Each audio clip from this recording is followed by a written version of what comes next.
Hello everyone, how are we? Welcome. Monday evening, start of a brand new week. Hope we've all had a wonderful weekend. Hope things have been good. There's Ali in with 13 months. Ali, we need to talk straight away, don't we? What's your thoughts? The big news, of course, coming out of Villa Park tonight. Unai Emery has apparently left Villarreal and agreed to join another Villa and is now the new manager of Aston Villa. So what's that all about then? Who saw that one coming? I didn't see that one coming. That was completely silent. That's taken me by a little bit of surprise, to be honest. I wasn't entirely convinced we'd get that one done. But that's what we've gone. We've gone and got Unai Emery, which is brilliant. Much better than the other bloke. And yeah, so that's happened, obviously. Turned down Newcastle, joined Villa. So that is a man with morals. He doesn't like murderers, which is good. So there we go. He's going to come and hang out at Villa, which is pretty cool. Speaking of hanging out and things that are pretty cool, we're at Sunderland and we're about to play Shrewsbury. Yes. Welcome in, of course. So RC saying some people are having a little bit of trouble on Twitch, but here we are. We are here. So this is fine. Link says, on the river where they used to build the boats. That's right, Links. We're doing Sunderland till I cry. Back here again. This is where we are. Of course, we started off on Sunday. God, that feels a long time ago when it was only yesterday. We did that. We lost our first game 3-0 in rather comical fashion, to be honest. We were battering Coventry. This is our stats here: 21 shots, 16 for Coventry. We were battering them, absolutely battering them for the first half an hour. Then got a man sent off, and then just collapsed. We were 3-0 down at half time.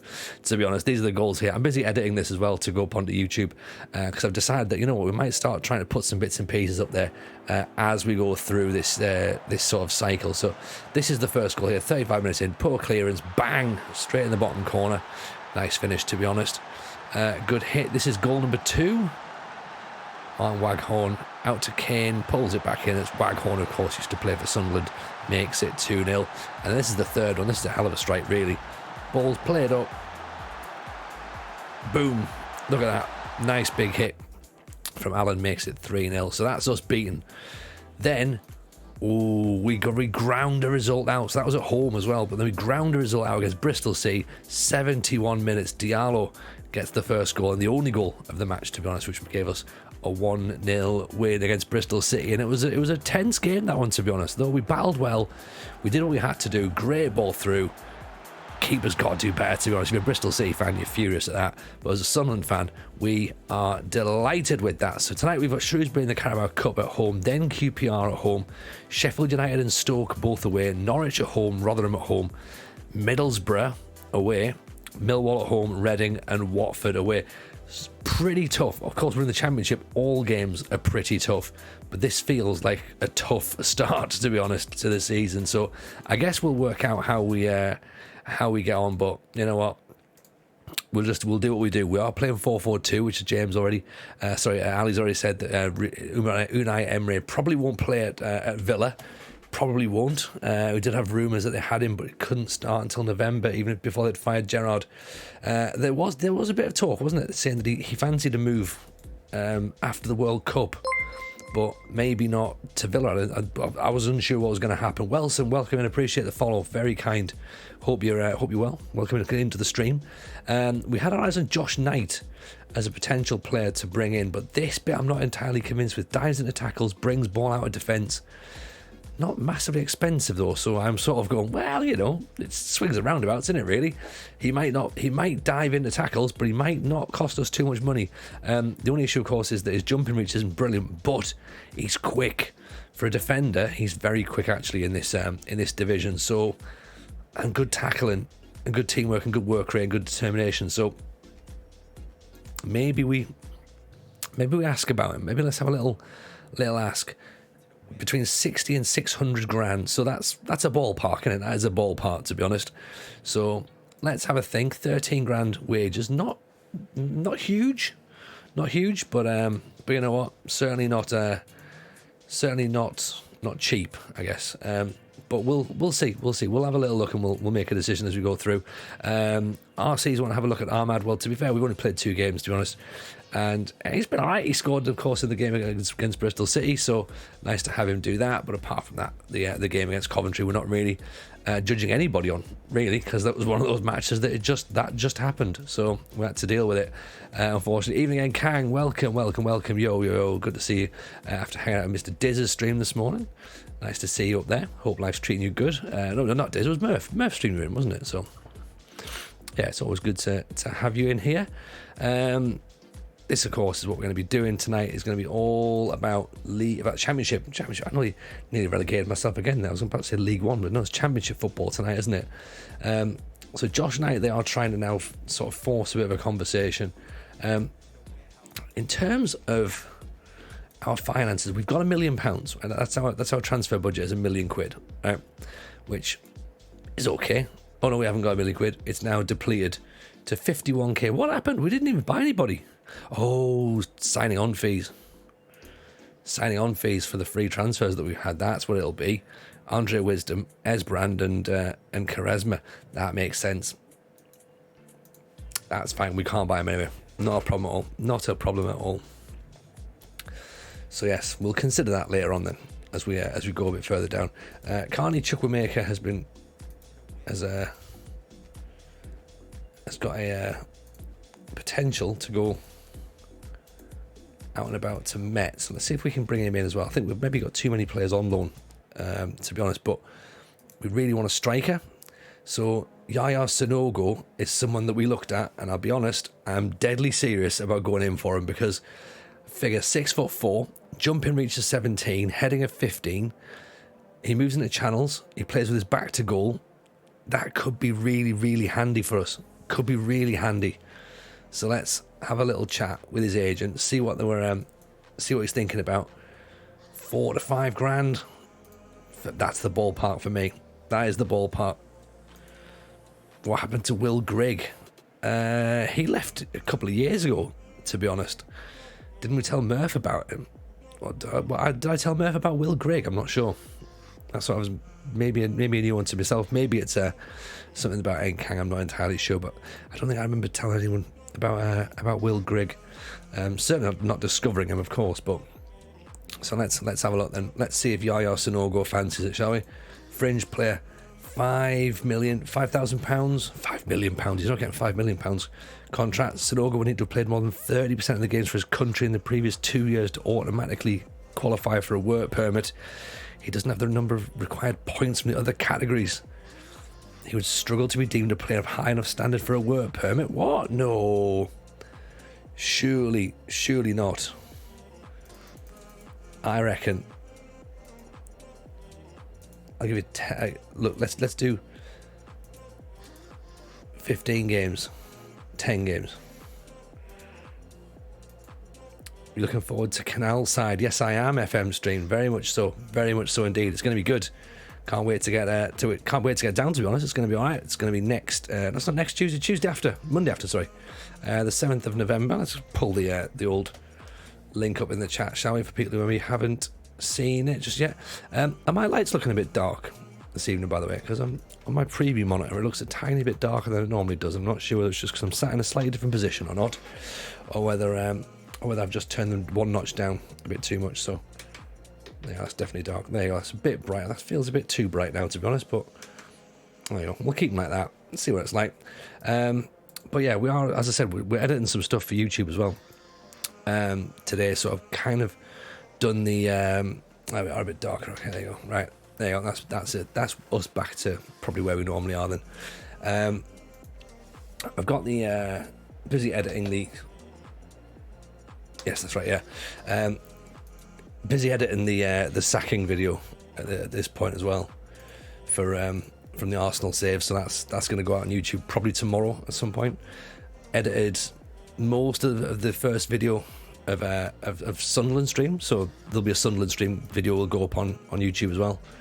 So you can have a look out for that. It's a bit long. It's about maybe 20 minutes, 25 minutes or something, which is obviously quite long for YouTube these days.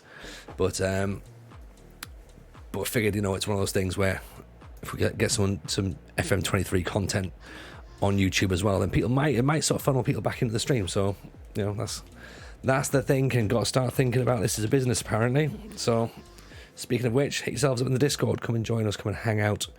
It's always nice to have a good crew down there.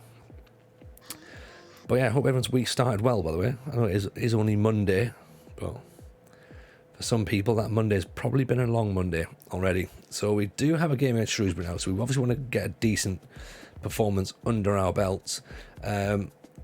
Tempted, I know it's not a great idea, I'm tempted to start the same team that beat Bristol City, because obviously we aren't guaranteed to do well in the cup. I mean, we might not necessarily play Quaresma, we might leave put Dijako on instead, or maybe Roberts actually.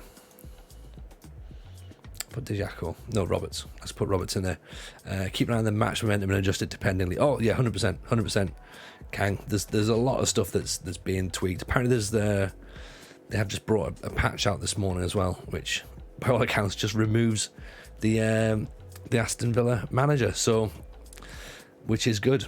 All of him and his team are long gone. Cass is struggling with booster side effects. Oh, sorry to hear that, mate. Sorry to hear that. Hope it doesn't last you too long. Hope you can sort of brush it off and get yourself all pulled together. So fingers crossed. Apparently they did jam. I've not had a look. Obviously I've not loaded up a new save, but Jebberu was saying earlier on that he was like, oh, you'll be happy now that he's not in. I was like, yeah.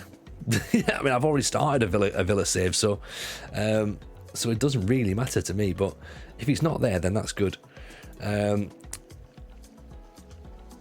Legend says, is this a long play of a test play? I suppose it technically is. Geezer Dre, appreciate the follow. Welcome in, by the way. Appreciate the sub, very kind. That's 2 months now. Loving the support. Hope you're well. Obviously not seen you for a wee while, but it's nice to have you back in. Lulu Buster's back in as well. Evening there. Yeah, we snuck in, Lulu Buster. We snuck in just after 9. Normally we go 9 o'clock. We're trying to go a little bit earlier. Maybe try and go to 8 if we can do. But the littlest Jamesons were buggers tonight, so bit of a difficult one to get them to sleep tonight, unfortunately. FM Rage AVFC, welcome in. How are you feeling about Mr. Emre? Are you excited? Are you upset? What are you thinking?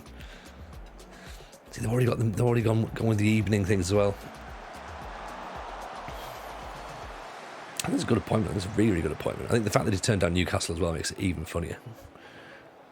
But yeah, I think it's decent. I think it's gonna be interesting to see what happens in terms of how he, in terms of who he recruits, because obviously he's gonna have to spend money in January. So that's gonna be really, really interesting. I mean, I make yourself rage. I was team Dice all the way, and then when it's sort of like this little sniff of Emre was coming out last night, I think I was just like, okay, because I didn't think that Amaron was going to be a thing. I didn't think that was going to happen. And 30 million quid release clause for a manager who's very good, by the way, very good, but has just won the league with Sporting. Like, shades of Villas Boas sort of like started to come flying back. Just like, oh, like what if he does this and then that's it. Oh, a little bit of luck for Diallo. That'll do. There we go. Gives us the lead 1-0 up. But yeah, I was just worried that it was going to be a little bit too much pressure and a bit too much sort of expectation. So it was going to backfire. Like, you know, as Villa fans, we don't get nice things. That's the problem. Like, we get things that are a little bit bad and a little bit broken. So I wasn't expecting to get that at all. I didn't think Poch was going to happen. I was pretty open about that as well. I was like, I can't see Poch coming to Villa. And I also didn't think it would be the right appointment either, to be honest. I didn't think he would drop down, so to speak. I think he's earned his shot at a top 6 club again. And I think Emre is just like, it's just brilliant. A superb appointment. A man who's like, why he's left Villarreal, I've got no idea. They must have serious issues behind the scenes, or he's been promised a lot of money or something in the Premier League. Like, I don't know. I don't understand why you leave a job like that, but hey, who knows? He's our manager now, so it's totally fine. So hopefully he does well. Obviously watched the 4-0 victory against Brentford and thought, I'll have a bit of that. He's on 7 million a year. Oh, that's probably why he's left then. That's a lot of money in it. Here's the thing though, I can't even begin to guess what managers are on. Like, I just sort of go like, oh, I don't even know how much managers cost. You said there's 7 million a year. I'm like, yeah, fair enough. That sounds a lot, I guess, but I don't know whether it is or isn't. I can't even work out what a player's on a year, so nothing could beat David Moyes at West Ham. Arteta's on about 8. Okay, so he's on Arsenal wages then, which I guess is sort of a sign of intent, isn't it, really? He's left the Villarreal to join the real Villa. I like that. Good word play. Gerrard was on 4 million a year. We'll put it this way, if he's twice as good as Gerrard, we'll get 4 wins this season. So it'll be well worth his money. Anything more than that, and he's an absolute steal of the century. To be fair, Danks has already got half as many wins as Gerrard did, so he's only managed 1 game. Oh, here he comes. Here's my guy. Evening, Mr. RDF Tactics. How are you, my man? Welcome. Here he comes. How's the stream, buddy? How's it all going? Are we looking forward to this weekend's Football Manager show? Yes, we are. What's the save this week? Because obviously you go through. I think you were on Barcelona. I think it was. I saw it. No stream. Oh, did you have one of those cut-off streams that some people are talking about? RC was saying that there was an issue. All is welcome in. So it didn't start. Got you. Yeah. Well, RC was like, "Oh, can you stream?" I was like, "Well, we're live, so yeah, I guess so." But never mind. Here we are. Welcome, by the way. So Sweet Left Foot's having the same problem. Twitch is doing mayhem again. It did it a couple of weeks ago, didn't it? And everyone had to go and like jump up on YouTube and go streaming on YouTube. So thankfully, I've already got a YouTube streaming set up. So in that event, then we can do it, because what they didn't tell us, and I'm sure you know this yourself, RDF, is that you have to be set up. You have to be like sort of 24 hours. You've got to give YouTube 24 hours notice for if you go streaming on YouTube, so it verifies you. So you've got to like set yourself up. Then it sort of like goes, right, yeah, you can't stream right now, come back tomorrow. And you're like, oh, okay, fair enough, that's brilliant. Thanks for that. So I made sure that's all set up, so in the event that happens again, then we're good to go. We can jump on YouTube and get ourselves sorted. Issue's been happening since about 8ish. Okay. Yeah, we started just after 9. I think we were like 10 past 9 or something. So hopefully, touch wood, fingers crossed, we're okay for now. But if you have come across from RDF stream, obviously, as you say, welcome. As you know, I'm Tony. We both co-host the Football Manager Show podcast on The Athletic, which I'm sure you're aware of. New episode drops on Wednesday. Feel free to send us all your tactics for the Tactics Garage. Of course, Mr. RDF is going to be pulling them apart. We could have been pulling, before anybody else starts to say it, we could have pulled my Arsenal tactic apart and ripped it to shreds. But sometimes we don't want to go back and look at the corpse. We just want to leave it and say, you know what, the autopsy wasn't worth it. Let's just say natural causes and roll on from that point. ITFC Max, welcome in. Appreciate the follow. Very kind of you. Thank you for that. I know you're brand new around here, so it's nice to have you in. We do stream Mondays, Wednesdays, Fridays as standard. We will of course be streaming a little bit more, I'm guessing, as the beta and certainly the main game drops in the next couple of weeks. Obviously, let me know as well what your beta saves are and your main saves as well. And look at this, the legends just keep on coming. The United City's in the chat, everybody. Say hello and give all your love to Kev, the United City. Make sure you follow this guy as well, because if you're not, then you're missing out on one of the nicest people in the community. He's just an absolute diamond.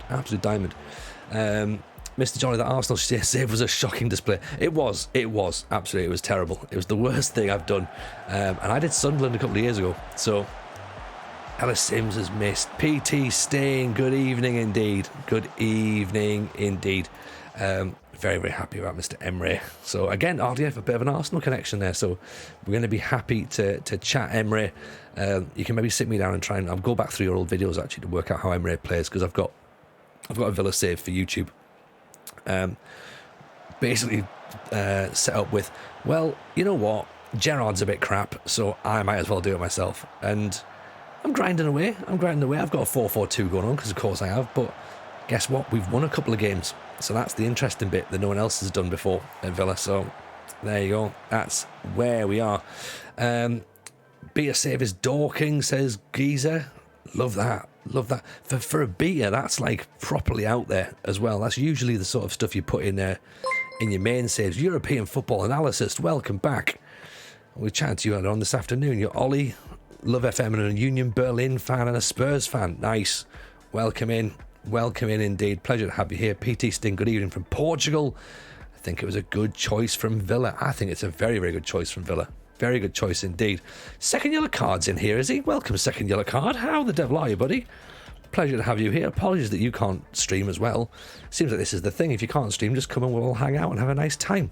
How's life? Hope everything's good. How do you find the beta? Congratulations, by the way, on your 3-0 win for Fulham against Villa. That pretty much solidified, in fact, did actually solidify the sacking of Steven Gerrard. So very, very happy about that indeed. Main save is going to be Maritimo and Hamburg. I like that. You know what, Geezer? You have got some very good save ideas there, like Dorking in the beta and Maritimo and Hamburg. Like Hamburg, I did Hamburg as part of my 10 possible save ideas, or like 7 former European champions it was on YouTube, and Hamburg are in there because they're obviously in 2 Bundesliga, and 2 Bundesliga is one of the best leagues. 3 Bundesliga is the best league to manage in. 2 Bundesliga is also very, very good indeed. But yeah, Hamburg was one of the teams that I mentioned in there to be like, you might want to have a little look at this because this could be pretty cool. So yeah, it'll be interesting to keep an eye out on that then, as to see how you get on. And yes, Borough have hired Michael Carrick as well, so that's going to be quite interesting to see how he gets on down there. That should be decent. What else have we got kicking back here? How the hell can a team go from a fraud to one of the best managers in Europe? Ricky, I've got no idea, mate. I'm presuming money would be the thing, is the only way I'm going to answer, to be honest. But however it is what it is, you know what I mean? So hopefully Emre is going to be a good appointment. I can't see him being worse than the fellow that we've just got rid of, and if he is, then I can't see Emre managing ever again either. Cass always has some brilliant ones. The Suwon Blue Wings is your current beta save. Love it, absolutely love it. As we go 3-1 up, Diallo actually is going to have that disallowed, I think. Unfortunately, will there be another update for Carrick and his staff? I think the next update will be the full release, to be honest. I think it's actually been a patch that they brought out today, so something's gone wrong in the background. They brought out a patch for it. It's not just they've got rid of Gerrard. There's actually been something that's tweaked in the background. I'm not 100% sure as to what it is yet, but there was definitely talk of it being a patch. Well, there's not a massive update, so I can't imagine whatever they have tweaked is huge. But of course they will be working on any sort of like actual updates and sort of bugs and fixes and that sort of stuff. They'll all be ironed out for the main game, to be honest. Wonder if the patch is to do with the technical progression issue. Yes, that someone had said that actually. Wayne Wonder, appreciate the follow, very kind, thank you for that. Yeah, someone had said that there's an issue where players don't develop on the beta, so you can have like your Wonder Kids. If you do actually sort of like go for a couple of years, they don't really push on, so there is a bit of an issue in there. So not sure. I mean, I guess, you know, if there's people already a couple of seasons in, fair play. But yeah, we've obviously not noticed it here, but it has affected some people, I believe. So interesting to see if that's the thing. There's a couple of licensing queries as well. Maybe that'll be good. See how we get on with that. Ricky's doing 3 months. I've lasted 3 months at Watford, mate. You've completed Watford. Then you've completed Watford. Off to do 1860 Munich for a new save. That's a good one as well. That's a really good one. That's up there with, because Kaiserslautern was when we first started doing content, was Kaiserslautern, right? And I love that. They were in 3 Bundesliga. They were one of the big teams down there. 1860 as well, of course, down there. And they've obviously previously been a Bundesliga side, so they've got a bit of pull. They've got some good players. And it was just so much fun. So much fun. Really, really enjoyed it. In fact, Dupe is doing a 1860 Munich save. And I think the plan is it something like Bayern have got 30 Bundesliga titles and 1860 have got none, so his plan is to try and overhaul Bayern Munich. Now, that's interesting enough in itself, but if you think about it, by the time you get to to the level where you're challenging Bayern Munich, they've probably already got another 6 or 7 titles already. So you kind of got to try and hope to beat them to 50. Really, that's the idea. So that could be pretty good, to be honest. That could be pretty good. RC going to do West Ham as an off-stream save? Shall I now do Villarreal as Emery has left? I mean, the beat is the time to try loads of stuff. Try whatever you don't fancy or in the main save, or something you haven't really thought about before, and yeah, just get involved in it. So try some bits and pieces out, see what the La Liga's like. If you like it, keep going. If you don't, get rid.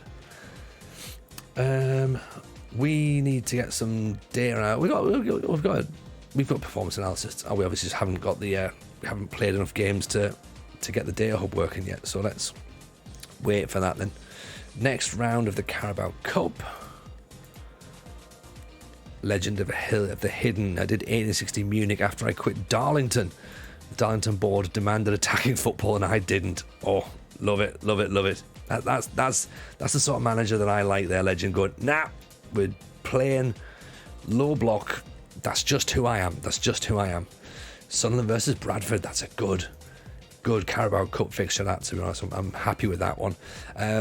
Wayne Wonder, we're going to do something called the British Steel Challenge for the main save. Now, I'll get to your one in a second, European football analysis. We'll come back through to that one. In fact, you know what? No, let's do that first. So, your save idea, I'm going to think you're mad. My save is called King of Regions. Basically, I have to win a trophy with every team in one region, as I'm doing England. There's 8 regions in England. So after that, I'm going to do the same in France, Italy, Spain, and Germany. Okay, very, very nice, very nice. 33 DTH, welcome in. Appreciate the sub. Resubbing for 8 months. Beautiful. So with that then, European football analysis, what do you mean by regions? Do you mean like Yorkshire, London, Lancashire, Tyneside, Wearside? Like, do you mean that? Or do you mean like the 8 divisions, so like National League North, National League South, National League? Because again, that's probably not 8, is it? How do you mean about that? So we can break that down, because that sounds pretty interesting, to be honest. What we've got is we're doing something that's it's not relatively similar, but it's sort of, we're doing what's called, so the British Steel is, you basically have to win everything in England, Scotland, Wales and Northern Ireland. So, for example, with this one, if you're in the National League North, you have to win or get promoted from the National League North. You then have to win or get promoted from the National League South as well, and the National League, and then League 2, League 1, Championship, Premiership. All of the trophies are around there as well. So the FA Trophy, the Pizza Cup, the Charity Shield, FA Cup, League Cup, FA Vars. Then Scotland, Wales as well, where of course you've got, you know, the Cymru North and Cymru South. So that's grim. Second division of Welsh football before you even get to Welsh Premier. Then you've got Northern Ireland, which again is tricky because some of the cups are regionalised, so you can't just be one team in Northern Ireland, win everything, because you can compete in a cup that only a certain teams from certain areas can even compete in. So you're going to have to be at least 4 Northern Irish teams. And that's where we're at there. So it's 32 trophies in total to try and win. That sounds stupid, doesn't it? That sounds stupid. Given the fact that I was sacked after 3 days on the beta, that sounds like a ridiculous idea. European football analysis, regions as follows: North East, North West, Yorkshire, West Mids, East Mids, East of England, South London, and the South West. That makes sense. Okay, so you're going to basically win the title with the team from each of those areas. Yeah, that's doable. That's totally doable. As well, especially if it's like, is it any division or all divisions? Have I got enough time for that FM stream? Probably not. But the thing is, though, is that what we need to do is we need to say that we've tried to win it. We tried the British Steel Challenge. I didn't say we're going to succeed, did I? I said we're going to attempt to do it. So it's a long one. I reckon you're looking at least 50 seasons, and that's winning something a lot. Sometimes, obviously, you'll double up on a trophy, but yeah, I reckon 50 seasons for that one. That's probably your cut-off point, and at that point, you draw a line under and go, right, 50 seasons, we didn't quite get it done. But we'll see. It's going to be fun anyway, to be honest. It's going to be so different, so many different sort of like leagues and clubs that we've never managed in before. So the stories that we will weave will hopefully be worth it. I think they will. In Tony we trust. There we go. Geezer's got it. He knows what's going on. You know? He knows. Tony, if you ever need someone to talk about why you chose this madness, I'm here for you. I appreciate you, Kev. I appreciate you so much. Sometimes I think I probably do need to just sit down and revisit this and be like, why do I say these things to strangers? Because I don't need to, do I? I don't really need to do this. We're talking about FC United of Manchester trying to overhaul the dark force of Manchester United. You could do that. That's a decent one, to be honest. It's a really good one. PT Sting. I think Oldham as well. If you don't want to go as low as FC United of Manchester, Oldham, first Premier League side to be relegated to non-league, which means obviously you've got the attempt to try and get back to the top table, essentially the Premier League. But if you can overthrow the two Manchester clubs as well, then that's fantastic, isn't it? British Deal could be your save, do it every year, make it popular like the Glory Hunter with Dr. Benji. Yeah, exactly. I'll say that's not a bad shout, to be honest. We like a journeyman. That's the thing. We like a journeyman around here. We like going to different clubs. We like going to different areas. We tried Indonesia last year, which again was pretty cool. I think people sort of got us on top of there, and we're like, oh yeah, Tony's the guy that does Indonesia. Because nobody else is going to do Indonesia, clearly. Second yellow card, for example, he's in the chat, of course. He's known for the Build a Nation, because that's his thing. And yeah, if we can get our own thing, that'll be good, wouldn't it? That'll be good. Although, to be fair, sackings is sort of our thing, and narrative. So there we go. Tony built a nation, went west, absolutely did destroyed a nation in Indonesia. And then slowly left. Go to Blythe and become the best team in the North East. Already done. Unless, of course, you suggest that Sunderland are the best team. So if they can overtake Sunderland, then fine. There's Ahmad Diallo 1-0. What are you flagging for? That's not fair.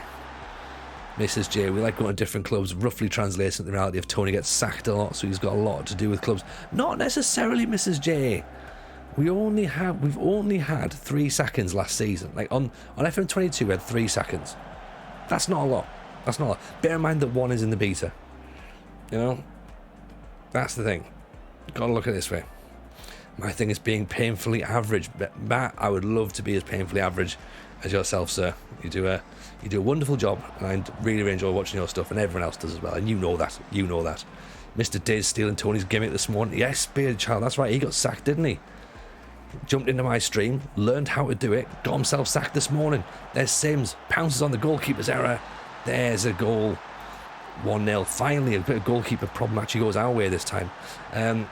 Honey Badger, welcome.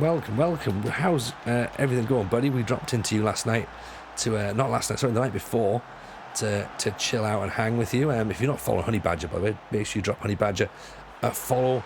He's actually doing a Villa save, so it's nice to see him get on well. Hope life's treating you well, buddy. Nice to see you in here. Appreciate you hanging in. You remember Aberdeen? Aber what now? Aber what? Hang on, let's just see if this is a thing. Aberdeen? Who? Where? Exactly. Do you know what I mean? Tony doesn't get sacked. He managed Blythe Spartans for as long as Queen Elizabeth was King of England. This is the thing. Exactly. Yes, Sunderland are doing well. Kev, don't say that too loudly just yet, though. You know what I mean? Don't say that just yet. It's at the minute we're not even at half time yet. So let's just see. European football analysis. Can I just say you're a great streamer? I should be here more often. You can say that. You absolutely can say that, European football analyst. You can say that, and I will appreciate you saying that. If I outlast Liz Truss as days as Prime Minister, you're winning. Fair point, Hinsey. I don't think we did that at Arsenal. We might have done, actually. That'd be interesting. I might go on back and have a look at the save file and work out if we did outlast Liz Truss. It'd be embarrassing if we didn't, wouldn't it? We must have done. We had like a couple of months, surely. I think. Tony, thoughts on Badger choosing to play Fred Gilbert over Matty Cash? Gilbert's a good player. I think Matty Cash offers a little bit more as a wing back. I think Gilbert's a bit more of a standard right back. But yeah, I think Gilbert's a good player. So he's definitely got to be in there. And at the end of the day, he's winning games. So Honey Badger's winning games. So let's not question what he does. Guy knows game. So he's a Big Sam's England job lasted than Liz Truss. Yeah. Brian Clough at Leeds was about the same, I think, wasn't it? Queen got sick and eventually died because she had to appoint Liz Truss as MP. Yeah. It's my dying wish to see the Prime Minister only last 44 days. Tyler Roberts, good finish. Oh dear. Gilbert's out for the rest of the season now. Ooh, that's a shame. You don't want that. Cassis says he's off to potentially do Indonesia. Anyone know how to remove an injured player when you can't make any subs? That's a good question. I think you have to leave them on the team display, but they just don't get involved in the play. I think that was an issue last year as well, Cass. So, which seems a bit weird. You think that they'd have been able to work out how to remove that, but apparently not. So obviously it's back down to 1-1 now. This is Kev's fault, isn't it? Giving us credits. And Sunderland's going well. Now we've conceded a goal.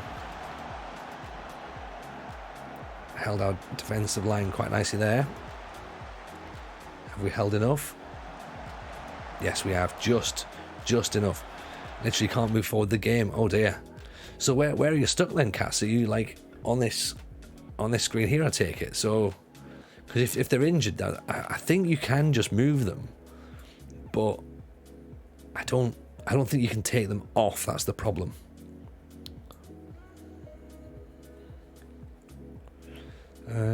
Embleton's nervous, but I should tell you, you could put Gooch in there as just a central midfielder, maybe? No. Does F4 to the inbox work? I'll tell you what, I know Embleton's nervous, but let's put him in there. Let's give him a bit of a team talk as well, actually, and say, look, you're going to be fine. Right? There you go. Just chill him out a bit.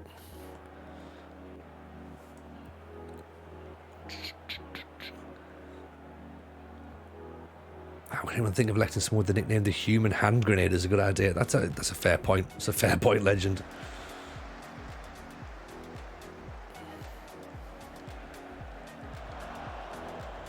It's a dreadful header. Oh, tell you what, we've got away with one there, haven't we? Right, Gooch isn't really doing particularly well either over on the right, so let's put Pat Roberts on there. I also think Diallo's starting to struggle up top, so let's bring Ross Stewart on, because we can also use him use him down here as a player, shadow striker maybe.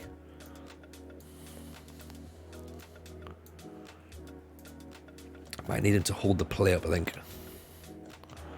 Let's wait until we can re-spin round and see if we can get our lines changing. Let's pull that down a bit, move our line up a touch.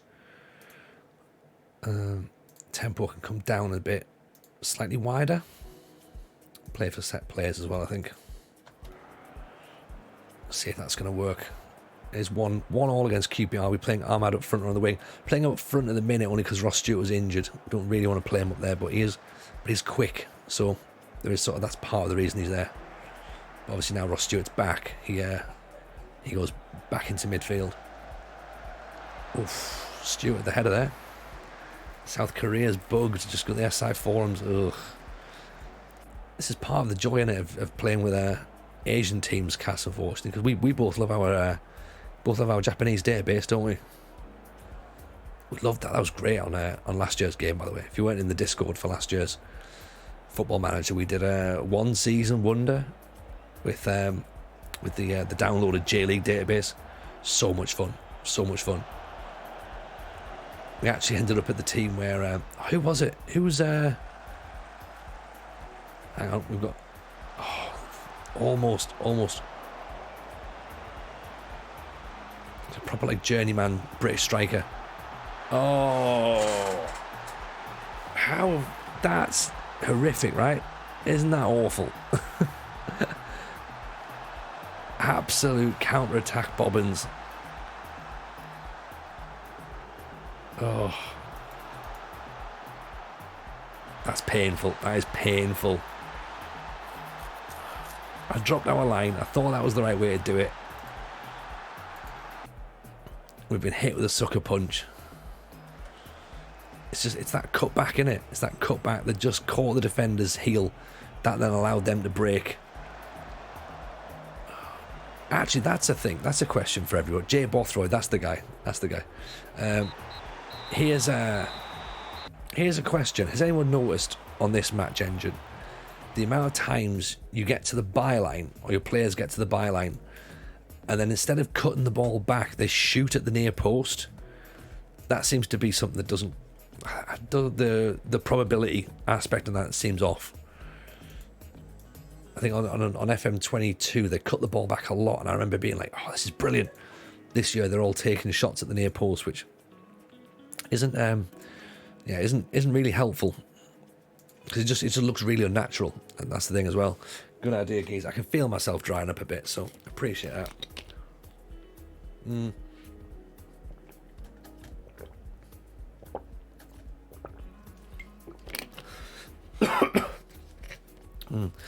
Bit like FM21 says second yellow card. Everything went in the side netting. Yeah, we're also like noticing a load of players shooting wildly as well. Even when we started to dial the shooting back and sort of said like, look, no shooting, please. Yeah, they were still pinging balls all over the place, and yeah, some people in the stands were getting injured when the shots were happening. That's how wild they were. So obviously that's something else that will need to be looked at as we go forward. Now, obviously we've got our data hub bit now, so let's get our data hub screen on the go. Start setting that up. Make it pretend as though we know what we're doing here. So let's go back into data hub. Let's get ourselves all fully set up. So this is where we currently are right now. We're going to do the actual bits that we like to add in ourselves. So we're going to get XG match story from the start. Something we quite like the look of. Where is it? It's not even there. So can't have it. Can't have it this time. Not a thing. Right, match momentum. Let's have that. That's it. Of course, that's it. So yeah, we obviously conceded the goals when we were against the run of play. We actually scored when we actually had the run of play. That's interesting. That is interesting. So let's look at the last 5. Let's look at the pass map AO from the last match. Good. And then let's also look at pass map comparison as well, so we can see how that's fared against our opposition. Team defending. So I want to have a look at that, see how we're getting on overall compared to the rest of the league's teams in the league. And already we're looking at that going, we're not really doing as well as everybody else. In fact, we're doing a little bit worse in terms of how we set ourselves up. We are sitting very deep, aren't we? We're getting the ball a lot in the final third, our final third, I should say. Sorry. So interesting to see there. Passing dynamics as well is one of those new ones, isn't it? So I'm not sure if we'll have a look there. There's XG match story. That's what we wanted. We wanted that at the start. Can we move that? Let's move that. There you go. Stick that there. What else are we fancying? Defensive efficiency. We need to see what's efficient, don't we? There's efficiency. We want to see tackling. I prefer blocking, but we'll see tackling. I don't know if you can get blocking as part of the metrics, can you? No, you can't. Blocking and interceptions are kind of how we like to defend. Because I'm very much of a believer, a bit like Franco Baresi and Paolo Maldini. They said if you've had to make a tackle, you already made a mistake. So prefer blocking. Morning, Matty Aqua. How are you, my man? Welcome to see you again. Hope you're well. Nice to have you back in. Sunderland, do whatever Sunderland can. Exactly, would you? Exactly. Sunderland, where the land is broken. Yep, that'll be it. That'll be it. Love to see FM have a fan get the ball to the face. Yeah, that could be a thing. That could be a thing. United say I take full and total responsibility for that defeat, having praised your team before they died. Apologies, I shall be over here having a long, hard think about what they've done. You should definitely do that, Kev. And while you are there having a long, hard think about what you've done, convince everyone to go and follow your podcast, Football Manager Therapy, which I believe is out tomorrow. It's be interesting to see the first one of the new era. So it's FMT 3.0. So Rich is taking charge. Kev, of course, is in there now as well. Jebaru is part of the gang, and so is FM girl Alice. So it's an awesome foursome, and I think it's going to be a fantastic podcast. So do go and follow it. I've already got my I've actually had to subscribe to it, because obviously before didn't have to. It just I knew all the episodes anyway, but I've got myself subscribed. Looking forward to it. Can't wait to hear how the team get on and see what they come up with. So should be good viewing, I believe. Viewing from YouTube and auditory if you're just listening to it on your headphones via all your usual podcast platforms. Other podcasts available on Wednesday. Something obviously happens on Wednesday, doesn't it? Football Manager Show happens on Wednesday with myself and RDF. What happened at Arsenal? We don't talk about Arsenal really, Matt. I happened at Arsenal. That was the problem. I happened. We were doing... The thing is, right, we weren't... Well, we were. I was going to say we weren't doing badly. We were doing badly, and we had a meeting with the board. They called it, not us, obviously, and they said, we're going to go with someone else. And I was like, yeah, that's fair. That's fair. So we gave it a go. We gave it a bit of a... We tried our best, and we decided that because that wasn't good enough, the best thing to do was to come back to what we know and what we love, and that is championship level sadness and Sunderland. So we're back here. It's more us, really, when you think about it.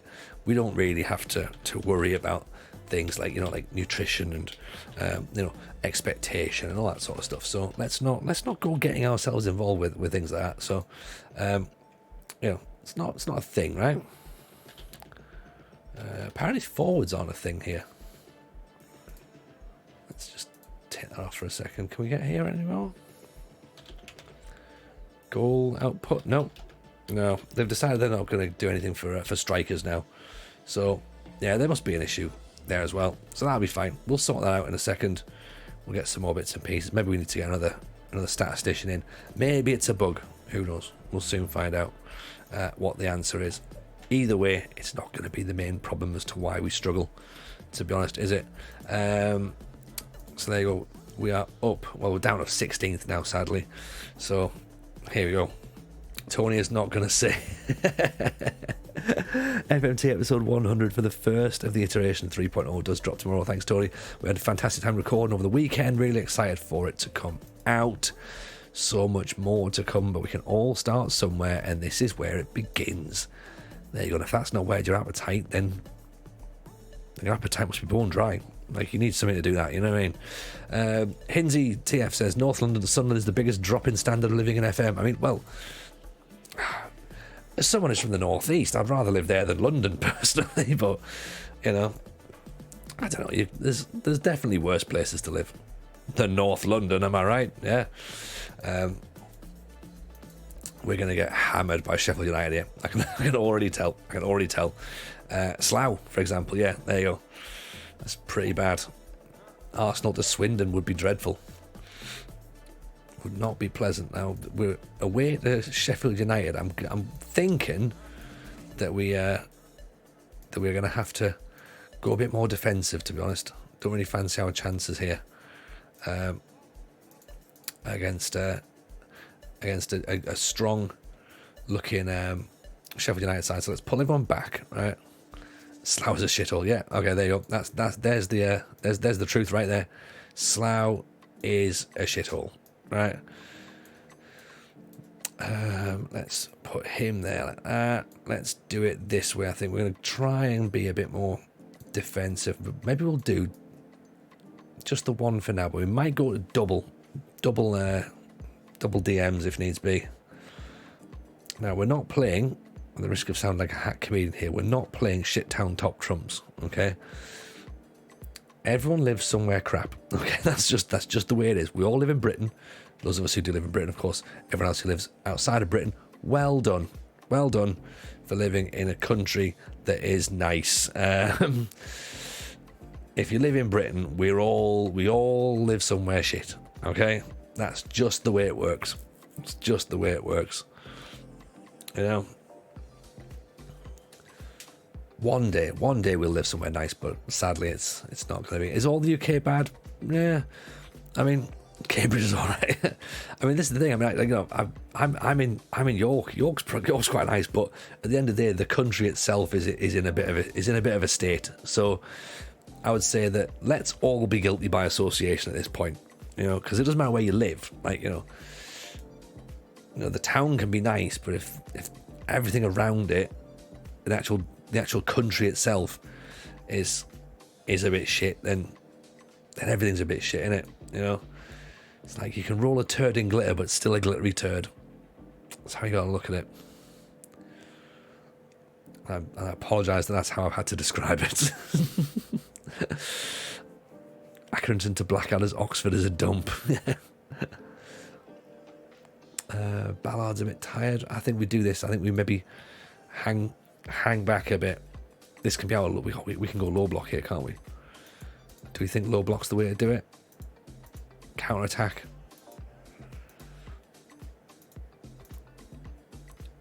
I think that might be the way. Oh, no. Let's not do politics again. We tried politics the other night, right? I will say right now, Labour will not do better. That's why a possibility for a general election will exist, because there's no way anyone can fix that in 4 years. So then, of course, all the short memory people will go, well, you know, you've had 4 years to fix 12 years worth of problems. Let's get the Tories back in again. And that's what happened before, and that's what will happen again.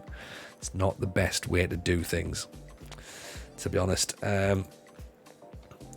But I'm not saying it's not the way. You know, there should be a general election, and we should be having another chance to try and run the country better.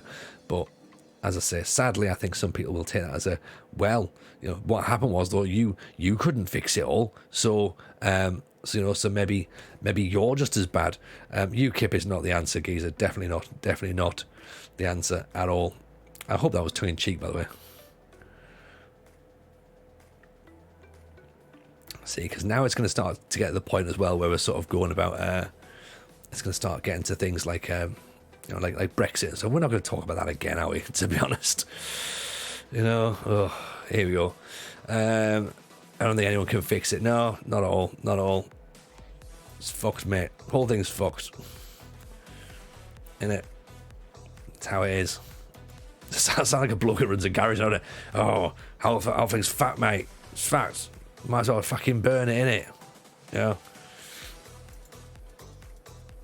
I mean, I could fix it for you, but, well, you know, it's just fact. But the problem is, though, Hinsey, is that people did vote for it. That's the problem. Some people did vote for all this, and they won't take the and they won't sadly stand up to the consequences of their actions. But yeah, enough of the politics. Enough of the politics. We didn't vote for COVID, Ukraine. Well, they're things that cover up for a multitude of shite that are currently happening in the country, though. So let's be honest, that was the thing, right? So again, we'll pretty much move off politics, because again, it's one of those things where it is divisive, and yeah, we're never going to agree, despite the fact that we sort of think, oh, you know, everyone's going to be on the same wavelength. Some people will, of course, be different, have different views. So let's sidetrack it. Let's all agree that we've all got our own different views on things, but ultimately we all agree that things are just a bit crap right now, and things should be better. But sadly, they're not. We can also be really upset that Yaya Sanogo hasn't got a work permit, which I think, again, without wanting to bring politics into it, then if a vote had gone the other way, we'd have had Yaya Sanogo. So if you voted for that, then you voted for no Yaya Sanogo at Sunderland, and for that, I truly despise you. So yeah, no big target forward for us then. So let's go and have another look, see if we can get him. See what Kyle Houlihan's up to. He's at Huddersfield, isn't he? So we probably can't afford him, sadly. So never mind. Tony for Prime Minister. You've seen me at Arsenal, right?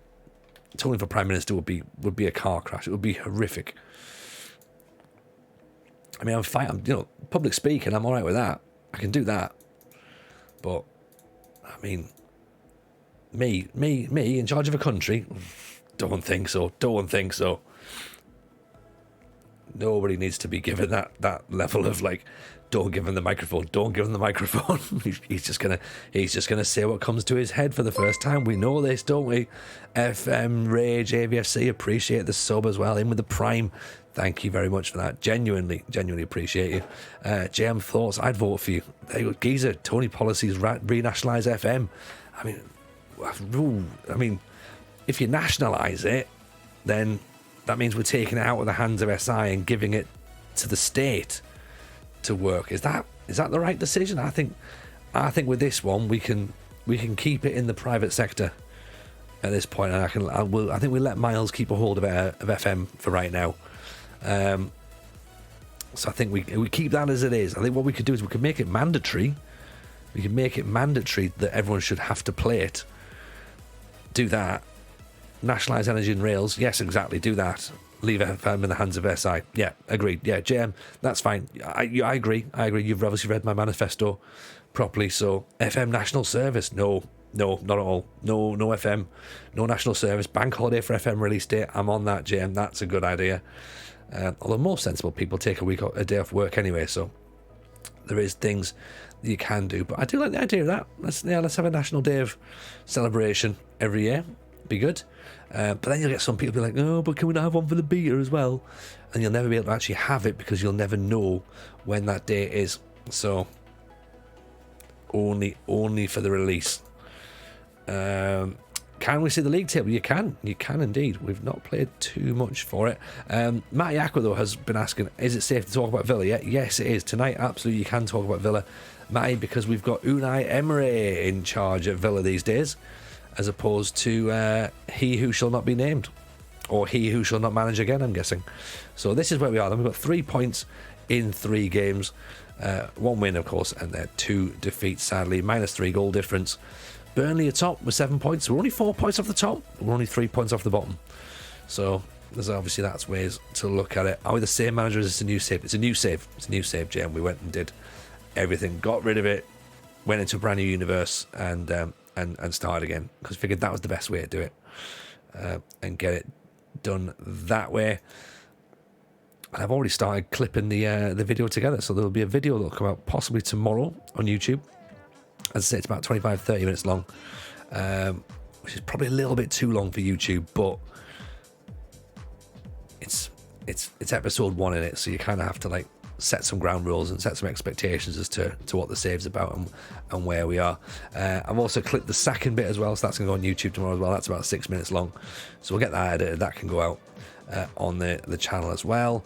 Gerrard will turn up in the Championship somewhere. I don't think he will, I think he's that arrogant to believe he will only be able to manage in the Premier League, so I don't think he will do the Championship. I think if he does anything, he might go off to America. He might go back to LA Galaxy, where he was very, very successful. He wasn't successful. So he might do that. RC, you're going to head off because you're knackered? No worries, man. Pleasure to see you in, as always. Nice to have you. Thank you very much for the support and for being here. What else have we got there? Gerrard isn't good enough for the Premier League. He's not. He's absolutely not. I wish someone had said that. Out loud from the start. I did say that. I said it lots. Didn't realise he'd coached in America before. He didn't, Ali. No, he didn't. He played for LA Galaxy because he didn't win a Premier League title, win his medal. So he thought, let's go across to LA, get a medal there. That'll be easy. And didn't.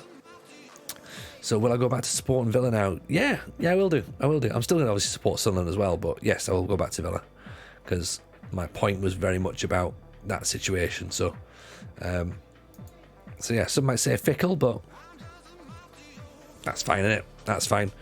Premier League title slander was uncalled for.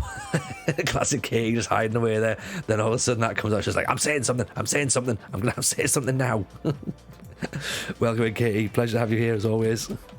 we've had a lovely day up until this point. Gerrard will end up in a desperate team in the Premier League. Most people who watched Rangers said he wouldn't work in the Premier League. Even Rangers fans said he'd struggle. Well, this is the thing. We were there for the night that it happened. Right, we were streaming, and Kay, you'll know who it is. Mark King, Rangers fan. Right, he streams, and I was upset about the prospect of him coming to Villa, and I was like, nah, you know what? If it happens, I'm out. I just don't want it. I'm not having anything to do with it. And his chat came raiding in, and they were all like, "Who hates Villa right now?" And I was like, "Me." And they were like, "How can Gerrard leave to join Villa?" And my response back was, "I will pay for his bus fare to go back to Rangers." And they were like, How dare you? He's the greatest manager there has ever been. Like, I can't believe you're so disrespectful towards Gerrard. He's brilliant. I'm like, he will be dreadful here. He will be dreadful. Right? Seriously, it will not work. But yeah, that got a bit heated that night as well. And yeah, turns out we were right with that one as well. So yeah, one win out of a possible 9 in Scotland. Like, no matter how you swing it, it's not good enough. Really, is it? No, it's not good enough. So, and plus, he was managing behind closed doors as well, which everybody knows. Rangers, if things don't work at Rangers after 20 minutes, the fans get on your back quick. And yeah, if you're doing that and you're not having to sort of like endear that, then it's a bit easier. Plus, it was the worst Celtic team in God knows how long as well. So, but, you know, I mean, he still went unbeaten. You've got to hold your hands up and say, right, fine, he went unbeaten.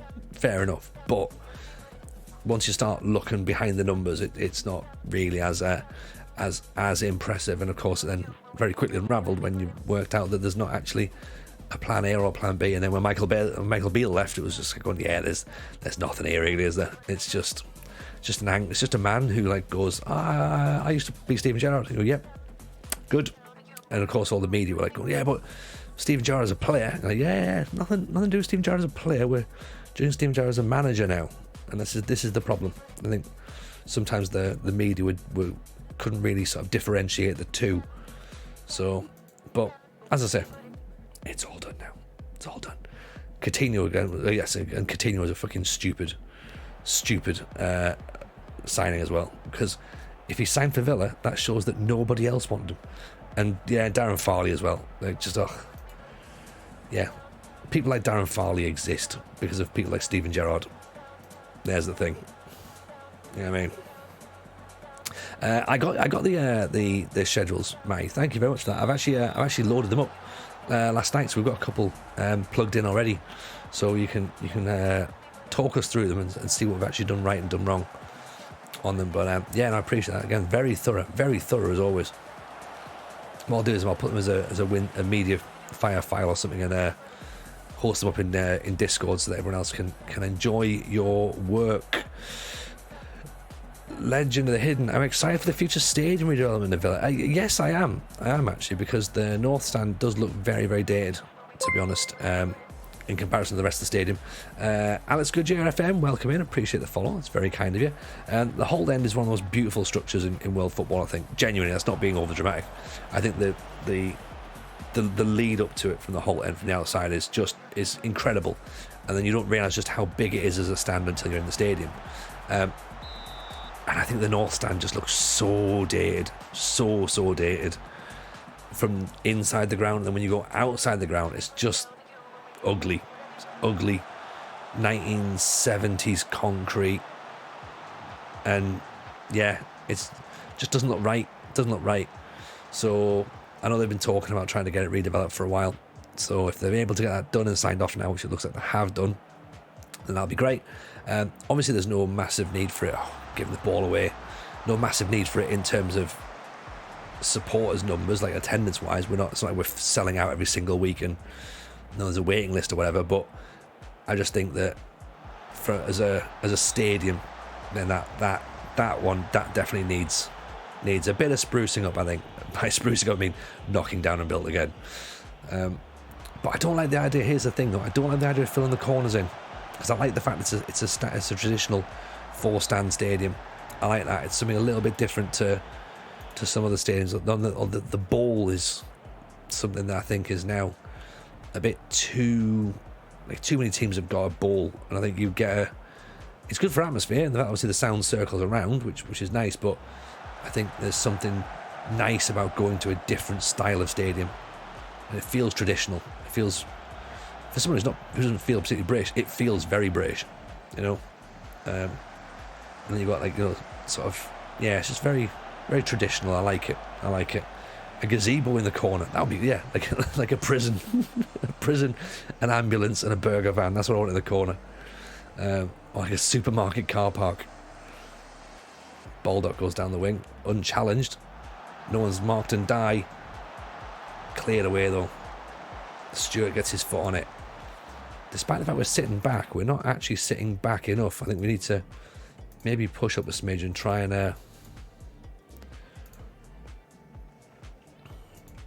actually force them a bit. Genoa, Sampdoria, Luigi Ferra Stadium is very British traditional. Yes, that is. Yeah, again, it's 4 stands, 4 individual stands. They've got sort of corner turrets, haven't they, built on that? Not obviously they don't have supporters in, but it makes it a thing. Again, part of the reason we chose Sampdoria last year, because again, very traditional stadium, and I believe that Gianluca Pagliuca was a Villa fan after playing against them in the UEFA Cup. He was very he enjoyed the atmosphere of Villa Park that night, and he was like, "Yeah, that's good. I like it." I'm not going to turn around and say that Villa Park's the best atmosphere for anything, because there's not. Like, it really isn't. Like, there's, again, like most teams, if it's 20 minutes in, nothing's happening, it's deadly silent. But it's a good ground. It's a good ground. I like it. It looks nice. We aren't really. I think we might have to start moving up a bit more. Is this just the save until the beater finishes? Yes, Jack, it is. Yeah, we're doing British Steel, a British Steel challenge save when the main game comes out, which, as we sort of described earlier, is 32 trophies to win. So you've got to win everything in England, Scotland, Wales, and Northern Ireland. So we're expecting, if we complete it, we're expecting to manage for about 50 years. Whether we succeed or not is going to be. We can probably predict right now what's going to happen. We're not going to do it. It doesn't even matter. Unless he gets sacked here. Cass is a tactic, a heavy metal one. What, this one here, or the tactic to use in British Steel?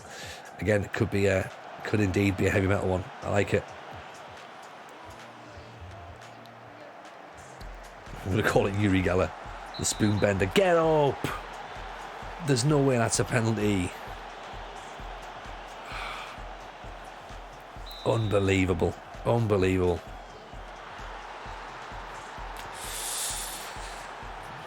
Evening, how are you? Just conceded a dodgy penalty to Sheffield United. We're about to lose our 3rd game of the season, but we have won one, so it's not bad, to be honest. It's not all bad, I should say. Sorry. Here's Ricardo Quaresma. That's how good this save's going. Kirchin, Embleton. Decent effort. I think we're going to move that. We are going to have to start getting a bit higher, aren't we? Try and push some players on a bit. I don't quite know how we do this yet. Every penalty this year is dodgy. Yeah, a little bit. I think I had one that was like a clear penalty, but yeah, most of them appear to be a little bit. If they weren't given, you'd be like, yeah, okay, that makes sense. Gooch isn't pressing there, is he? Embleton up over the top to nobody.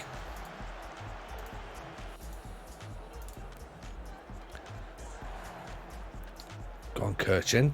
That's it. Rob him. Mishu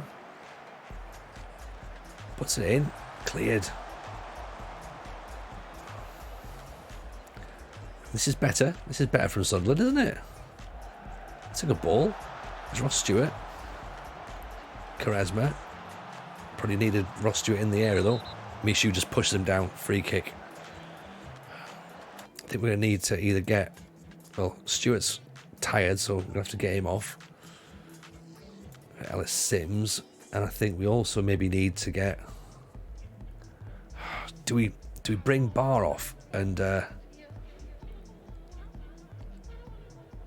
or do we just accept that maybe, you know what, Crespa can come off? Jack Diamond can go on. They've gone back to a 4-4-2. Right, I'm pulling Barr out. We're taking that defensive midfielder out. We're going to go for it. We're going to go for it. Okay.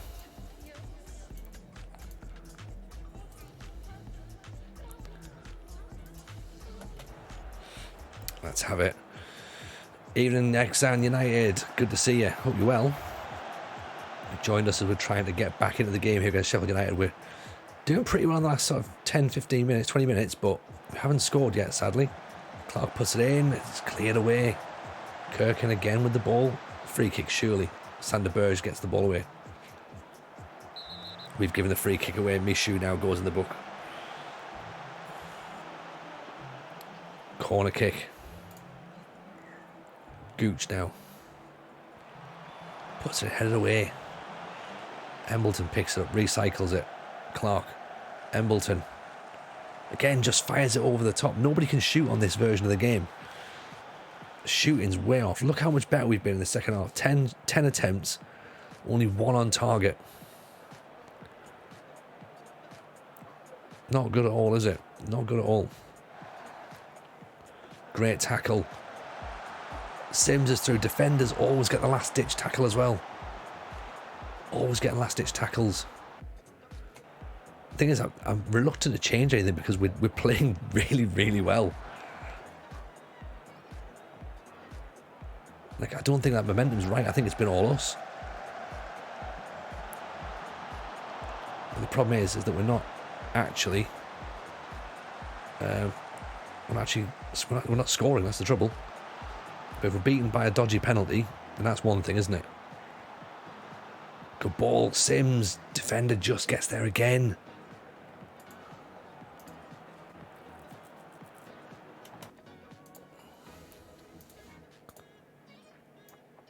Right, let's try and push it just that little bit higher again. Is there anything we can do?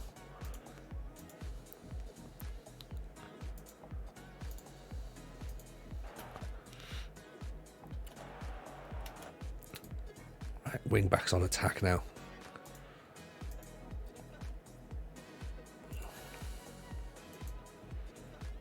Winger on attack as well.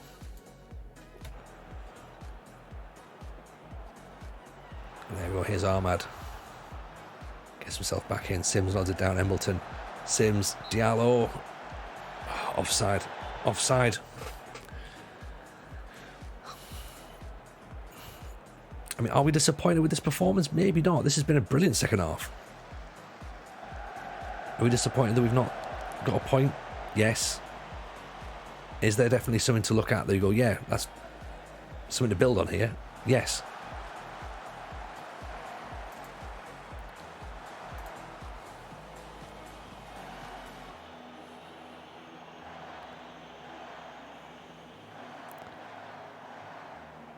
Just a bit of finishing, isn't it? Bit of finishing in front of goal and we'll be all right. Good ball up top. We've held the ball up as well when the ball's come forward. That's the important thing. We've not lost it. There's Diallo now. That's what we're talking about. That's the moment right there. And a fantastic Irish jig for Armand Diallo. What a ball. What a ball. What a finish. Thoroughly deserved. Thoroughly deserved.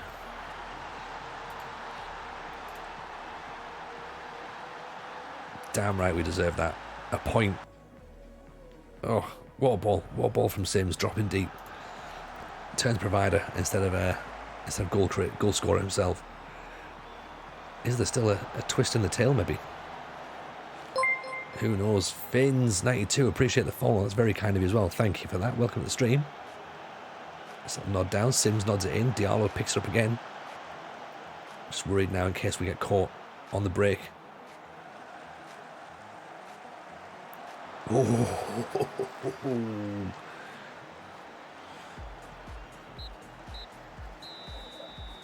that was a well-earned point. A very, very well-earned point. Much better second half performance. Like, nothing in the first half there, but that all the way up, that's so much better. So much better. Look how the ball was, though. Just bouncing around constantly in the middle of the pitch. I'm going to be interested to see the momentum, because I think that second half was all us.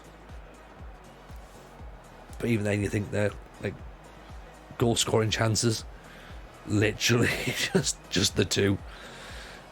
Phrasing, what have I said? Have I said something really badly? sorry, Keg. If I have, it sounds like the sort of thing I would do, to be honest. Yeah, good night, legend. Nice to have you in. Appreciate you being here. We'll hopefully see you soon. Look at all those balls bouncing around the middle pitch. Yes, of course. Movement.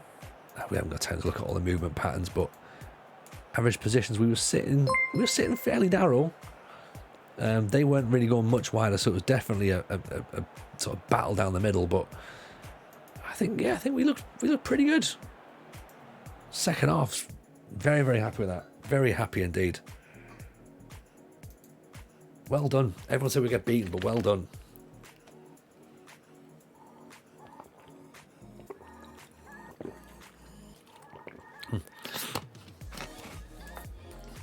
Excellent. And now we work out the Sheffield United were actually sat second bottom. But you'd expect them to be higher. They've got better players than we've got. But that's a good performance there.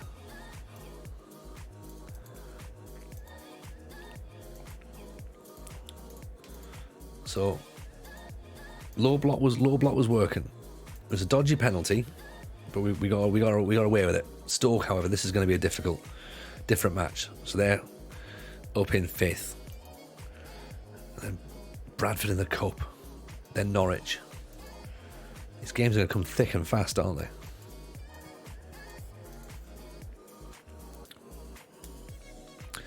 So they're gegen pressing and we're playing counter attack.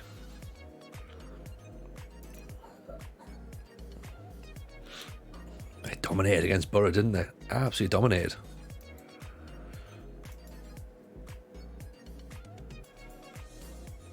XG's high. They're not dribbling it much. Didn't think they would do their Stoke, to be honest. They're not going to be dribbling the ball too much, to be honest. Stoichkov in with a follow. Stoichkov, what a great name, Stoichkov. And JRPX as well with a follow. Thank you very much for both of you there. Welcome in. Appreciate you being part of the squad.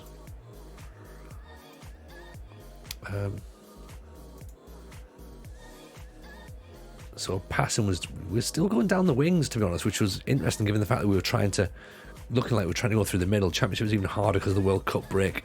Oh, I'd not even thought of that. Rach, hope you're well. Tony, hope you're well, and everyone's well. Just spending a bit of time on the very excellent Rich Owens stream. Thought I'd pay a visit here and hope we're doing well with Sunderland. Yeah, no, it's nice that that Rich is there. I hope Rich is doing a good stream as well. We'll shout out Rich, by the way. He is streaming at the same time, so don't leave here to go and watch Rich, but go and watch Rich again another time when he does stream. He's doing a stream with Nice in France, so it's a good one. It's an interesting one to do. He does interesting saves. I think he's doing Mexico as his main save as well, so that could be something a little bit different as well if you fancy that sort of stuff to look at. Fixture congestion in the Championship, name a better combination. I mean, you've got all this to do until you get, look at that, there's still all that before the end of December. So much. Games just continuous. It's just going to be brutal, isn't it? Players are going to be dead. This is why the Championship's the best league, though, right? Because this is the moment when your season either takes off or collapses. A game every 3 days, and nobody has got a squad for a game every 3 days. I think we sit in the same shape that we started the first half with against Sheffield United, and I think then we go into the second shape that we do for the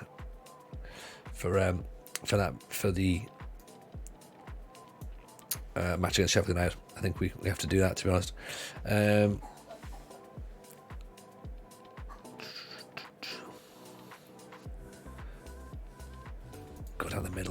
Let's go down the middle. Good shout. So Ross Stewart's probably lacking a bit. Can Diallo hold the ball up on his own? He probably can't, can he? No, he's got a strength of 6, so no. Ellis Sims, however, can go up on the top on his own. Ross Stewart can come off the bench. Have to rest him up a little bit, because even then, already on a fitness test, 75%, 75 minutes at best. And because he played last week, and he's already flagging. Dan Ballard is already flagging. Sadly, Danny Bath's just too slow to risk at centre half. Bailey Wright probably can't last the full match. He's slower. He's actually slower. Ugh.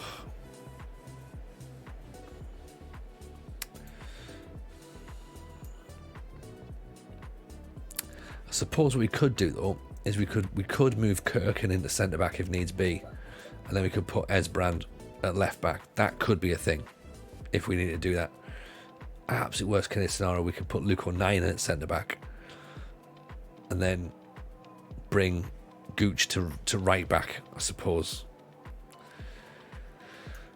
I'd rather not, but we could if we have to. There's ways around it. But I think ultimately what we need to do is we need to look at our squad and bring some youth players through as well, so we're not out there spending money at this point. Rich says, remembers FM21, the fixture congestion post. Worst part of COVID was awful. Yeah, that's a good point actually, wasn't it? It was a bit grim. All the season started early as well. That was crazy. It didn't have much pre-season. You were into games already in July, so it was a bit of a heavy one, wasn't it?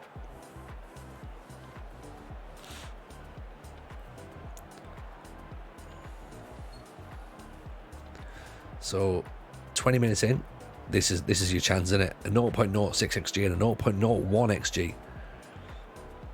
Free kick for Stokes, swung in, headed over. Patterson's way off his line. He needs to hang back a bit.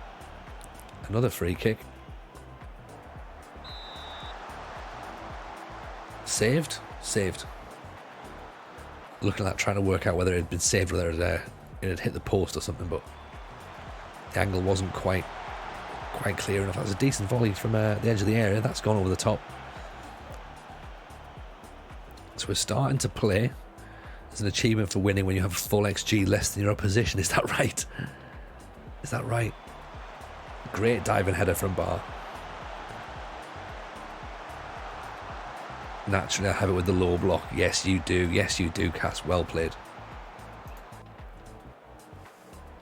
Big fan of it. Oh, that's a nice touch. Offside though.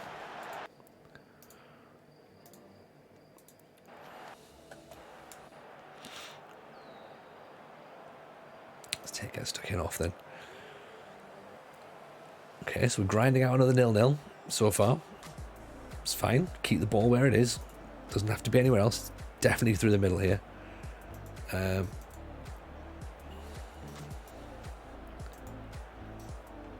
There is options as well. We can maybe go wide if needs be. So Ballard's tiring and he's on a yellow card. He's sort of the one that's probably the most at risk, I would say, for making a mistake. If I hit corner for Sunderland, Quaresma takes it, whips it in. Sims headed away. Delap heads it away as well. Kirkin swings it back in. Bershak gets there just before Ellis Sims. Appreciate that, Cass. Thank you very much for firing up the Discord. We have indeed. If you're not in the Discord, come and join us. Plenty of nice things happening in there. It's not just FM chat. We talk about coffee. We talk about other sports. We talk about cooking and bakery. Got it all. We fix it all. Oof. Bit of a wayward effort there, but it has bounced over and it's another corner. Cleared away. Barr's gonna be a special player, I think, but is that right, 33? He looks tidy, doesn't he? That's well played, Patterson. Benete looks ridiculously talented as well. He does, and he gets the Metro as well, which we love. We love the fact he gets the Metro to sort himself out. So I tell you what, Ballard's probably going to have to come off now then, so we will do that. We're going to make that change. So I'm going to put Esbrand in. I'm going to move Kirkin into centre half, which I don't really think I like.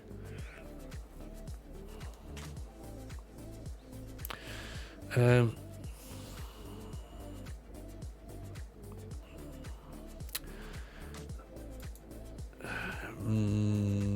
I want to do that or do I not? Can Barr drop down into centre half, do we reckon? No, maybe not. Corey Evans might have a hidden centre back trait. No, heading of 10, jumping of 9, so possibly not either.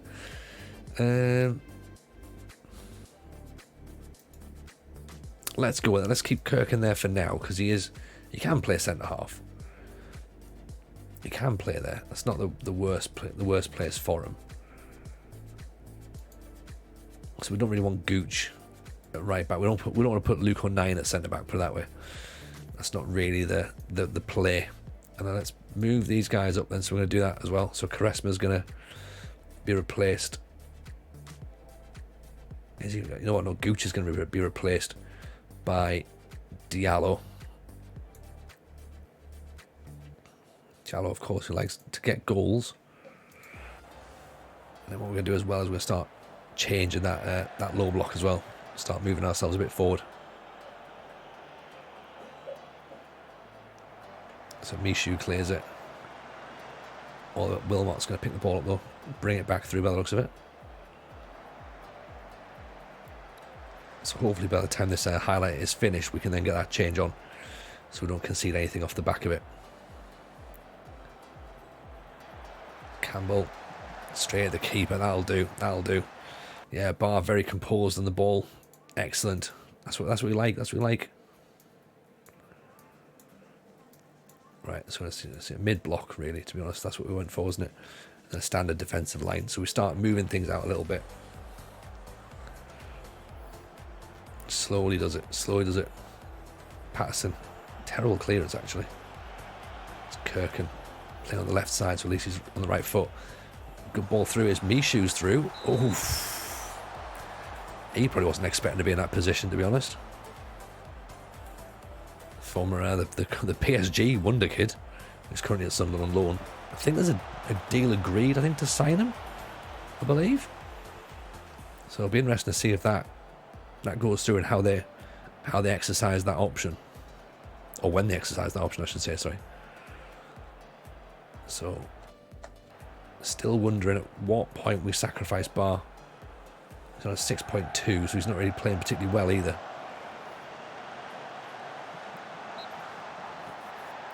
We definitely don't do it though when there's a corner on, that's for certain. Michu's starting to struggle as well, so maybe we could move someone in there. Ahmad picks it up well, takes the free kick, doesn't he? Right. Tell you what, let's put Barr there, then let's put Michu off for Roberts, which means that Diallo can go up top.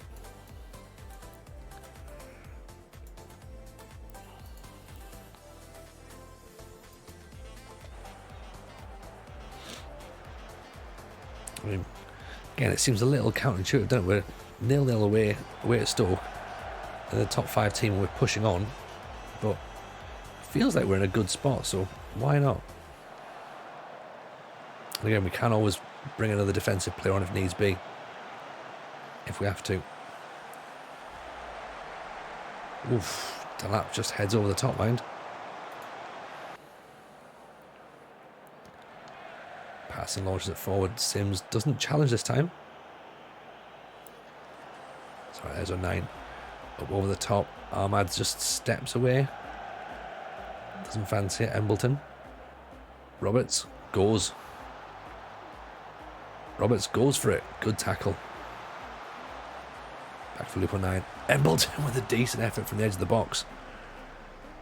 That's definitely a decent effort. Wisdom's starting to tire, to be honest. Barr's not having a great game, so may look to move him off as well, actually. Anavar will come to you in 2 seconds. Just wait till this Corner's cleared. Thumped it away.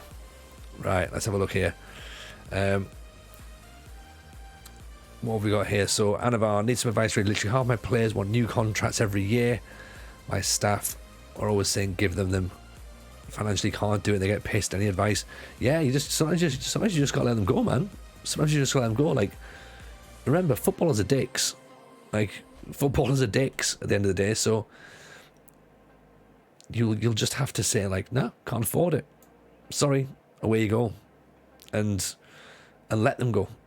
Just be like, right, fine, you're gonna have to go. That's as simple as that. Can't afford you, and just replace them with better players the next year, or not necessarily better players, just cheaper players. It's how football works. Sadly, sometimes you just got to sort of cut them loose and let them fly. So it's not it's sad, isn't it, when there's players that you really, really like, but unfortunately that is the way the game goes.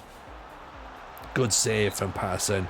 What happened at Arsenal? Q-Boy says, we got sacked. Q-Boy, we got sacked.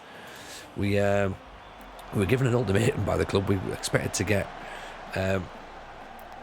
get 12 points in 5 games, and yeah, it didn't quite happen. So it was one of those where sadly we put our tail between our legs, and we sort of like sulked back to Sunderland. So, which, to be honest, I'm happy with that. Do you know what I mean? And I think we're all happy. Deep down, we're all happy about that.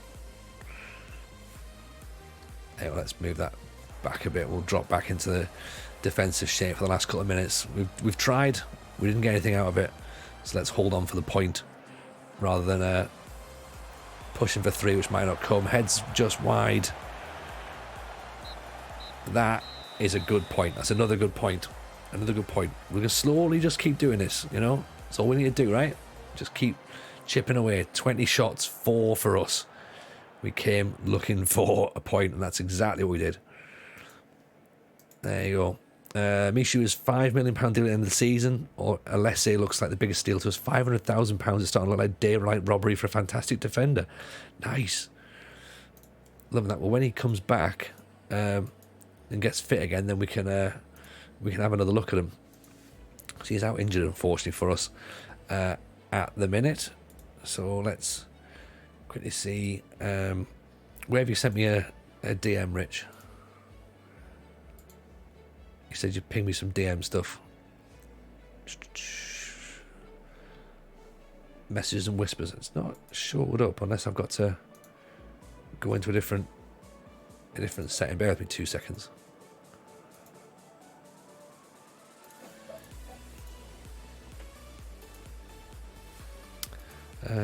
Yeah, nothing there just yet, mate.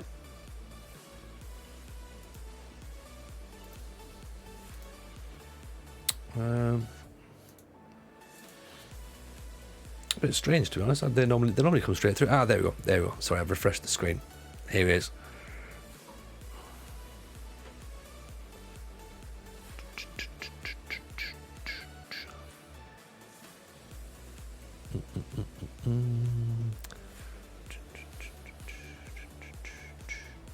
Let me just read this. It's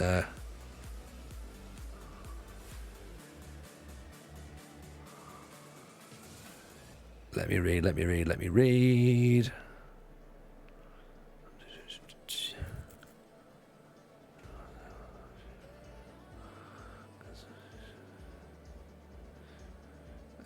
Yes, that'll all be completely fine. Leave it with me. I'll fire you a proper reply back.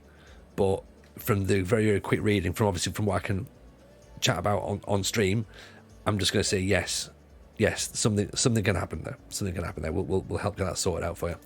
But no, I appreciate you sending that message. Much appreciate. We'll do what we can there. Lulu Buster says, I've got 5-year deals with options, with 1-year option extension, then decline everything. Ride the risk of the pissy fits. As long as they've got more than 2 years left, they will get over it, and then they can resign or sell. Resign or sell. Exactly. Lock them down if you can. But if you're on lower league management as well, sometimes they're just going to go. That's part of it. Like, it's just a conveyor belt of players, isn't it? Players come and go, managers come and go, chairmen come and go.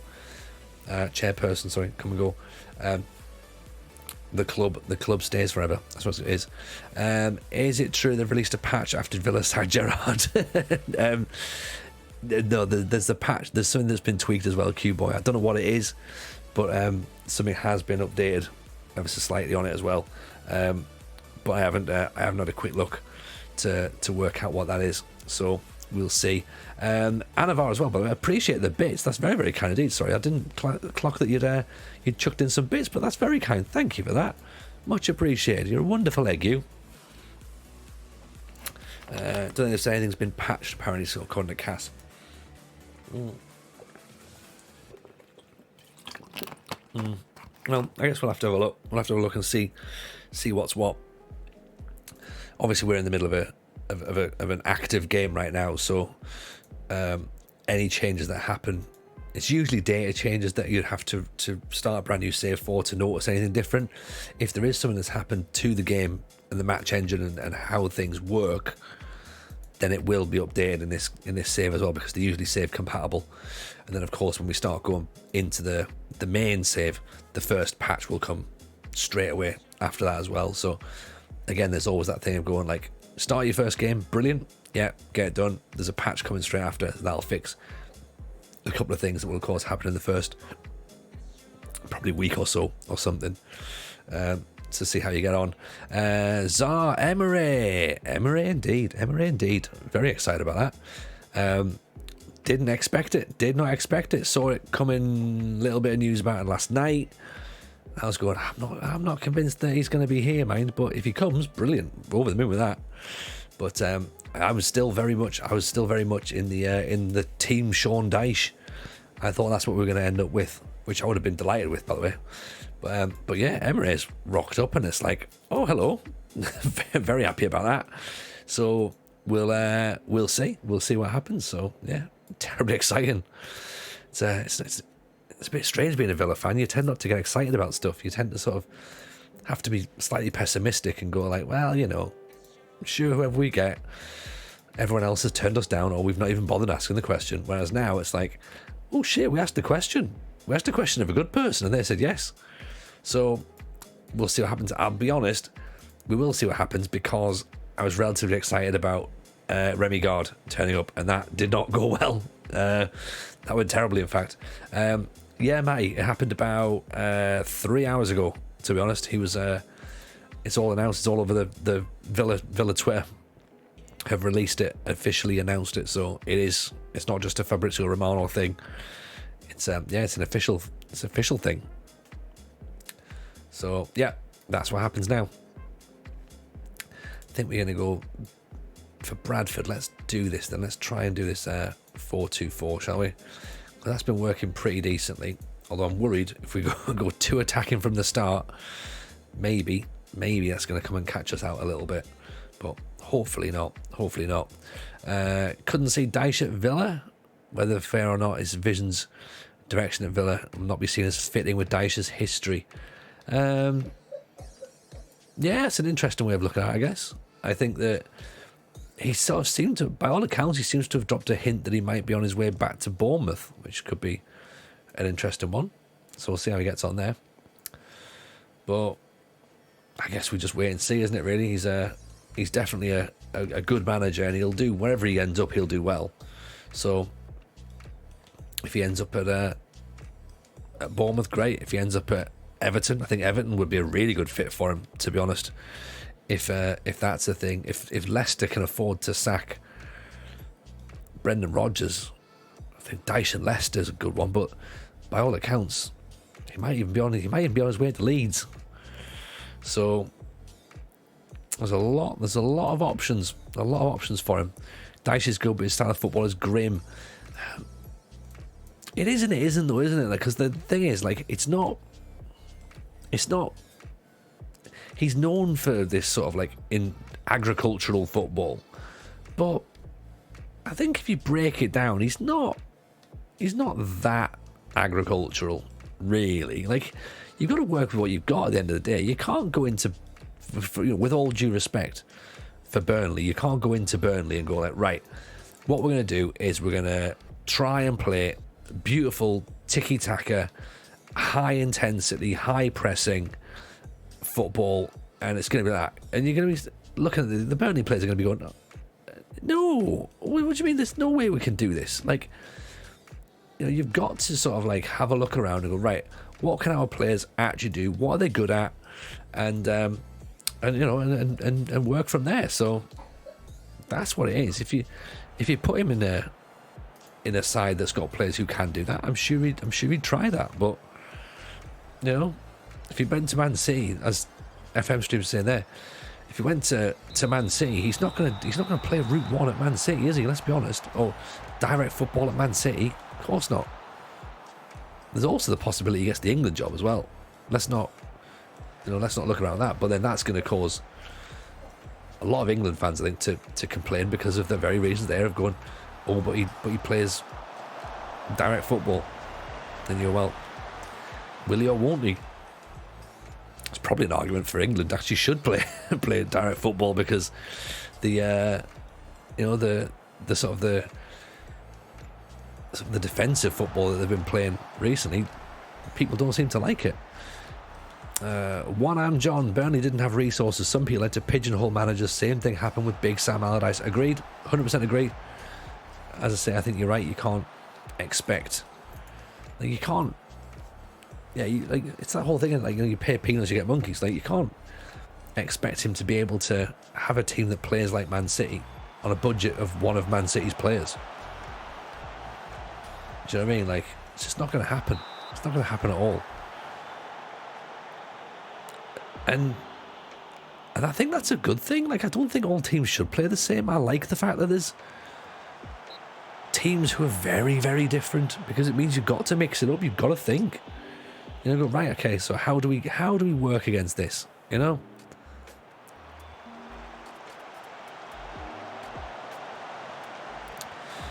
managers out there like Potter and Howe who do well while playing significantly better football. Yeah, well, again, I mean, Potter would have been a great shout for England. I think Eddie Howe probably is the shout for England. I think obviously Newcastle fans will go, oh, get rid of Eddie, hands off Eddie Howe. Like, well, I think that will be the next thing. I think Eddie Howe could be the one, and I think Pochettino could go to Newcastle. That may be part of the managerial merry-go-round.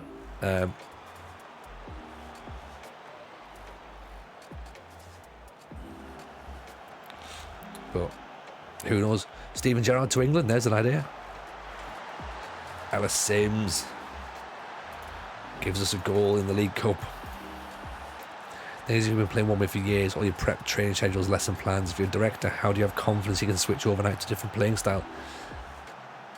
I guess that's just whether you what your plan is for the manager, isn't it, or the coach? Like, I guess you could argue, and Leeds fans, if any Leeds fans, and I'm sure Leeds fans are probably, from what I can gather, are tearing their hair out of Jesse Marsch, because he's turned up with this idea that he can do everything sort of stats wise. And he's got lesson plans, and he's got sort of playbooks for like an NFL style coach. It's not working. That's a dreadful piece of goalkeeping there. Dreadful. It's not working. Like, would they want someone like Dyche to come in and just sort it all out? Maybe.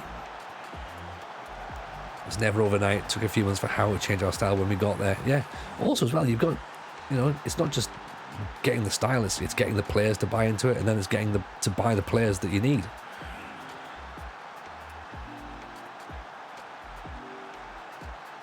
I don't think that Dyche sort of like turned up day one at Burnley and went, okay, we need to play like this. He's obviously looked at what he's got and went, all right, we're playing this. This is what we have in our this is what we've currently got at our disposal, so guess we're going to play this way. And that just makes sense, doesn't it? Just makes sense.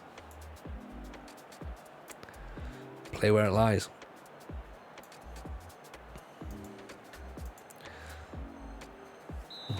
And at the end of the day, you look at players like Big Sam, managers like Big Sam, sorry, like everyone forgets that Big Sam was one of the first ones to use sports science. But then, of course, now he's ridiculed as this dinosaur manager. Well, yeah, if it wasn't for him, Roy Hodgson as well, going out and managing in Switzerland and Inter Milan. But remember when Roy Hodgson had a funny voice? Like that's what it is. Like it's just that's British football fans, sadly. And, oh yeah, you can't say his R's properly. Like, yeah, he's fucking managed Inter Milan, mate. Like, do you know what I mean? Put some respect on the man's name. You know? How was Dyche at Watford? Like everyone is at Watford. I don't think he lasted too long, did he? But I know Miles. I think he gets on well with Miles because of the old Watford connection. I think it was quite a short-lived experience, wasn't it? Same as what's it called, Eddie Howe, when Eddie Howe went to Burnley. That wasn't very long either. Howe's a brilliant coach and manager. Good header, Scott Banks. Genuinely think he's on an inspirational level. Yeah, he is. He's very, very good. Dyche got let go, change of ownership. Did he get changed when the Udinese guys came in? Was that the one? Anyone who plays FM with conference teams understands you can't play gegenpress down there. Exactly. Everyone is using data mastered whether they publicise it or not. Sunderland are, as you know. Exactly, Rich. This is the thing. It's not like 10 years ago, 5 years ago, you probably looked at going, oh God, there's no way you use stats and data. And now it's like 100%. Like if you don't, why are you not? Why would you not? The data's there. Like, come on, you got to at least use it.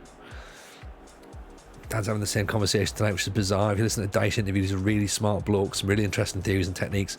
He's had to play the strengths of the clubs he's worked at, 100%. And he's got to carry a persona as well. Do you know what I mean? Like, what puts you in the media spotlight? Do you know what I mean? Like, Dyche has a personality, which is great because it then sort of like makes you think that you know what you're getting. Does that make sense? Because without that, you're not really sure. And I think that giving him that is a good thing.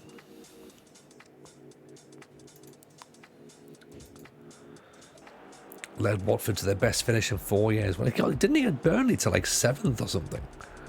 So you can't just like sort of muddle your way through to that point. Oh, good header there. So we're going to go out of the cup to Bradford. It's a bit of a shock here, but so maybe we don't go down the wings. Maybe we do go down the middle. So this isn't quite what we're expecting. Might have to bring Diallo on again. Right, corner kick. Quaresma again. Whips it in. Headed down. Wisdom. Evening. Cult of. Oh, should have been. You know what? I'm going to bring Alice Sims off. I know he's on 2 goals. He's going to be really unhappy about it. Welcome, Cult of. How the devil are you? How's the stream? Hope life's treating you well. Drop a follow to the Cult of, by the way, if you haven't already done so, guys. That'd be much appreciated.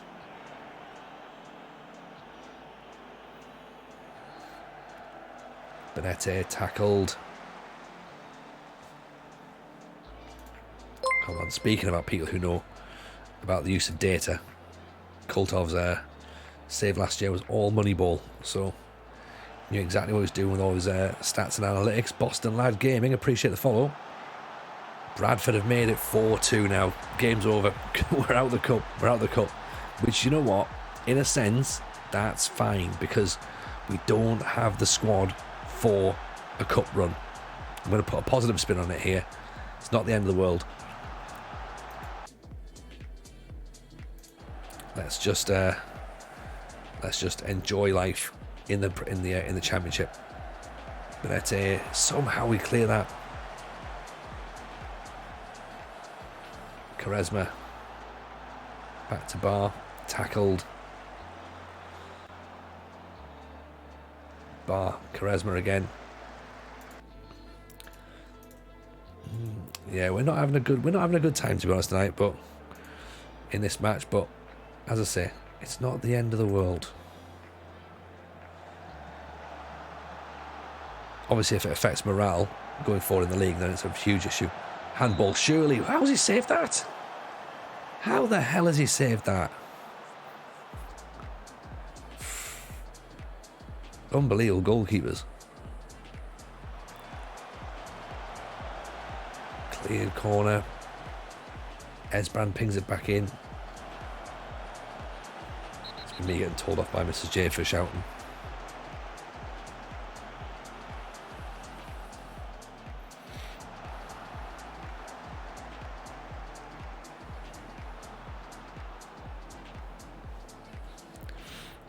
Ubita saves in South Korea was just not functioning all of holiday of the year and taking over St. Louis in MLS. I love the idea of that, Cass. Love the idea. You've got ideas. You've got proper ideas. Big fan. Rich, I'm reasonably anonymous. I can tell a tiny thing. I met Eddie Howe's ex-wife 10 years ago. Just wait till this bobbles round before we start explaining all that. She was less well known. Said to me, watch me, he'll go far. The players love him, they'll run through walls for him. This was when he was lower leagues with Bournemouth. Yeah, this is the thing. I think a lot of people in the game knew that he was good. They kept their eyes on him, and it just would take someone to take a risk on him. And he seemed really settled in Bournemouth as well. That's the thing. So it's not like you were taking a risk on him. It's the fact that he didn't really want to go, and he didn't need to go. So, whereas obviously once he left Bournemouth, then it was like, right, he had a bit of time to go. How do we, what's the play? Like, who's, what's the right club? I'm surprised he went to Newcastle because of the situation with the owners. I thought better of him as a human being. So I'm genuinely surprised that he has gone there with his morals. I'm not surprised that he's had to answer questions a lot about the owners, and I don't think he should be allowed to get away with that. I think he should still be asked every single time about the owners. He should have to front up about it. But he's he's there, he's doing what he's doing. So that's the thing. However long it lasts for, it lasts for. If he moves on somewhere else, he moves on somewhere else. So that's what you got to do. Amazing how quickly people have forgotten that. Not everybody, Jem thought. Some of us still remember their owners and what they get up to. But yeah, the media have certainly given up now and just went, isn't it fun seeing them up there? Like, no, it's not. Stop it now. Tony Jameson remembers. Yeah, exactly. Yeah. I'm like an elephant. So nothing really happening at the minute in terms of players that we like to bring in. Newcastle fans keep trying to say they're a tiny club. Yeah. Oh, well, we haven't bought the league or anything. No, really, because you're right, you haven't bought the league, but you've certainly bought more players than you did under the Mike Ashley era when you were, so those players do count. The reason you haven't bought more at the minute is because nobody wants to come to a relegation threatened club. Once you've bought this round of players, you'll get the next round of players bought in, so then you will have bought the league at that point. So that's how it works. Same as how Man City did it. Same as how Chelsea did it. Well, Chelsea was slightly different, I guess. They just chucked money straight out because they were in London, saying they're a tiny club after a decade of saying they're a massive club. Yeah, football's like just got a proper like sort of split personality on it. Everyone weaves it to suit their own narrative. Not trying to be a bit of Newcastle fan, obviously, I understand your point, but no one holds the same energy with City and Chelsea. Also having to spend a lot of money, look where they are. I don't know. Money again. Everton have got a lot of money, but they haven't. Their money's come from it's come from a bad place. It's not come from the worst place, clearly. But you've got the thing with Newcastle. It's the same with Sunderland. It's a one club city, so it's easier to have an energy of a city if there's only one club. If you've got to split it down the down the middle, then it's obviously not going to have the same vibe. My hatred of Newcastle is matched by my hatred of City. Exactly. And also as well, remember that that I can certainly say, I can put my hand on my heart and say that I definitely called it out when Man City were bought out, and I definitely called it out when Chelsea were bought out as well. So I'm not jumping on the bandwagon now and saying like, you're only saying it because it's Newcastle. No, No, I said it at the time as well. But we've covered Newcastle before. And we'll cover them again. No, we won't. We'll leave it. We'll leave it as it is. We sound like a broken record, to be honest. Be a few years before they stop caring. Yeah, like it's just, yeah. Money covers up a lot of things, doesn't it? You know, covers up a lot of things. And I've got a lot of mates. Obviously, as you'll all know, I said to them at the time, I was like, look, if you're happy still going around, you know, with that shirt on and, you know, saying you're proud to be a Newcastle fan, then fine. But, you know, all my mates who are gay can't go. So if you're fine with that, then okay, fine. But I don't know. It doesn't sit right with me. It doesn't sit right with me. So yeah, not for me. But yeah, like I said, we've been there before. We've spoken about it before. We go around in circles. It's not going to change anything now. It's been and it's gone.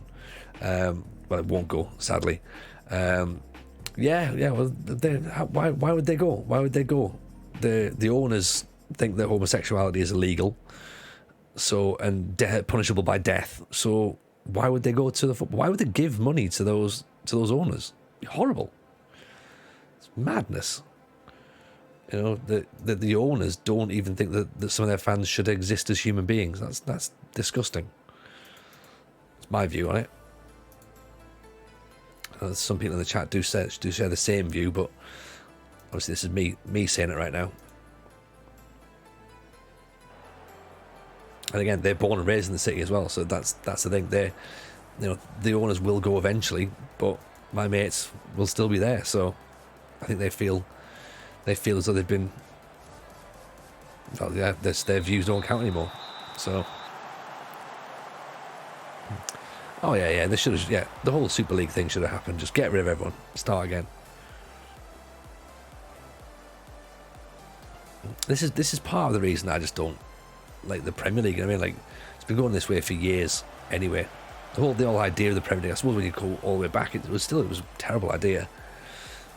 You know, look where it is now, and it's just rubbish. It's just rubbish. Give me the Championship. Give me League One. Give me non-league.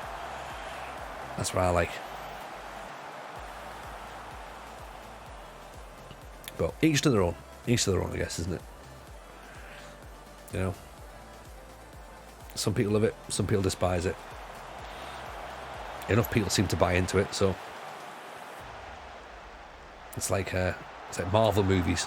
You know, loads of people watch them, but I look at it and I go, it just looks shit. I don't get it.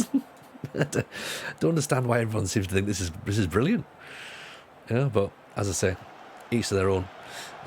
Will the Womble can't be the Championship? Damn right, Will. 100% with you on that one. Championship's a great division. That's the league where anybody can beat anybody. Like, I love the fact that if you put a run of 5 games together, good or bad, you can go from the top to the bottom or vice versa. How has Ellis Sims just missed that? Will the Womble, are we suggesting you're a Wimbledon fan, possibly?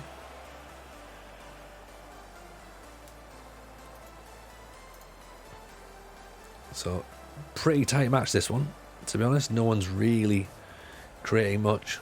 1 shot for us, 3 shots for Norwich. Up the Wombles. Nice to have Wimbledon back, of course, as well. The situation that you guys went through is awful. Wouldn't wish that on any club at all, but the fact you're back, the fact you're at Plough Lane as well, back at Plough Lane, that's awesome. For football, that's awesome. Like, all football fans should be happy about that. Yeah. And if it wasn't for the fact that I'm terrible at one club saves these days, Wimbledon would absolutely be part of the consideration for a save going forward.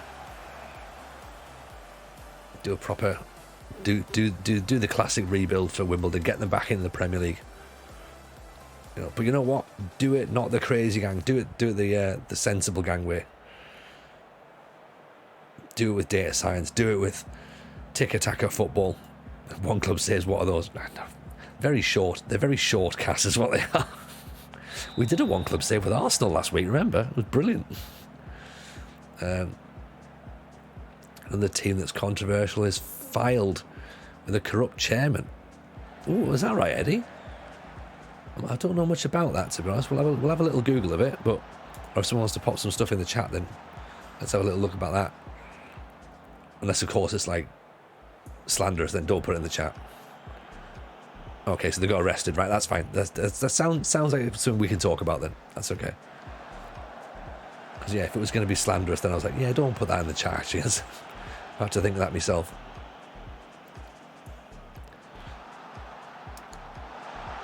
Yeah, the Blackpool owners were pretty bad, to be honest, weren't they? The Oysters. Again, that was one of those things when I did the video for the former Premier League sides to manage an FM, and I was going to mention Blackpool, but then I was like, oh no, the Oysters are just horrible cunts. So I was like, let's not mention them at all.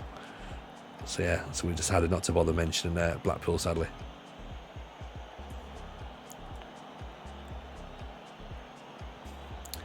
Looks like Norwich have come out fighting in the second half, haven't they? Right, are we back? I think we've just disconnected for a second, so let me know if we're still around. I think that's us back. Are we back? We might be back. We might be back. I'm going to keep playing just in case. Welcome back. It was a Twitch issue. Thought it was. Bloody Twitch gremlins. This is what you were saying earlier, wasn't it, about Twitch not working? So hopefully we've not lost many people. If we have, apologies. If we haven't, nice for staying here. It's always good to have everyone in. What we're going to do, we're going to drop a little bit though, because I think no, we're not going to drop. Actually, we're going to push up a smidge. Try and force a bit more of the issue. Ellis Sims is knackered and he's frustrated, so that's not helpful. I also think we can bring Corey Evans on for Bar. Bar's playing well, but he's also tiring a little bit. Still broken. Does not show the actual viewer count. Well, we don't know. I guess I've not got a counter on, to be honest, to see what we're on. So what we were on. It's one of those ones I try and sort of like just talk as if there's. I guess I have to. I can't see physically the amount of people, but if there's people chatting away in the chat, then I know that there. And if there's not, then that's not a problem as well. But we're all here. That's what everyone's saying, so that's cool. I appreciate you all sticking by. Good ball over the top. Oh, he's missed it. Oh, just managed to get by there. That's all right. Come on, can we nick a point against Norwich as well? 2 shots, man. 2 shots. This is absolutely grinding it out, isn't it?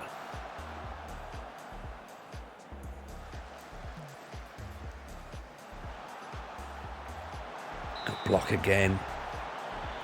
I think we're going to have to go a bit more defensive, I reckon. Actually, it looks like we've got a throw in.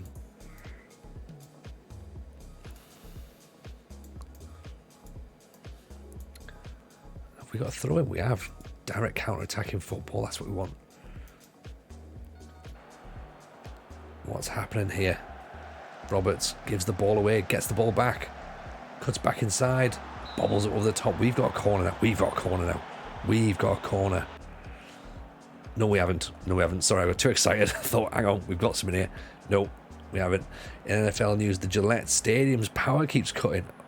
Is it linked to this? It might be. I don't want to get the blame for that, though, to be honest. Good night, JM. Appreciate you being here as always. Lovely to have you here. Of course, we will. We need to get that York City game sorted out as well. We'll get that sorted over the course of the evening. Another good point. Look at this, chat. We are grinding our way in the championship. That's fine. I'm all right with that. Happy with the 0-0.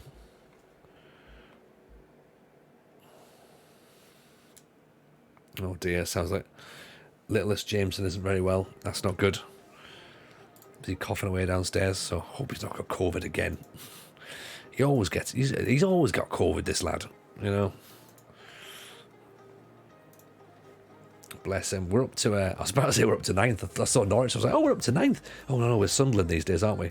Yeah, we're 15th. We're expected to be relegated here, so this is all right. We're heading in the right direction. Plus, as well, the transfer deadline is fast approaching, so still options for players to bring in, but I don't quite know. Well, probably not going to get anybody really, given the fact we don't have much money, and we've already got 1, 2, 3, 4 players on loan. We can only bring 5 in, so we could do another striker though. We could do another striker. Am I a Sunderland fan in real life? Asks Will the Womble. In a sense, Will, yes. I think I am really. I was born in Sunderland, raised in the northeast. I had a period of time when I refused to support Villa. I'm an Aston Villa fan as well, but Aston Villa is my team. Given the whole Steven Gerrard issue, I was like, no, I'm out. So I sort of reconnected a bit with Sunderland. I'm trying to get the kids into following Sunderland, but they're not really massively into football at the minute, so that's not really a major problem. So no, yes and no, I guess is the long answer really. They're a team that we've managed a couple of times. So when I first started streaming, they were the team that I used. It went terribly. We got sacked within 6 months. So I'm a glutton for punishment, which I guess is kind of a trait of a Sunderland fan, really.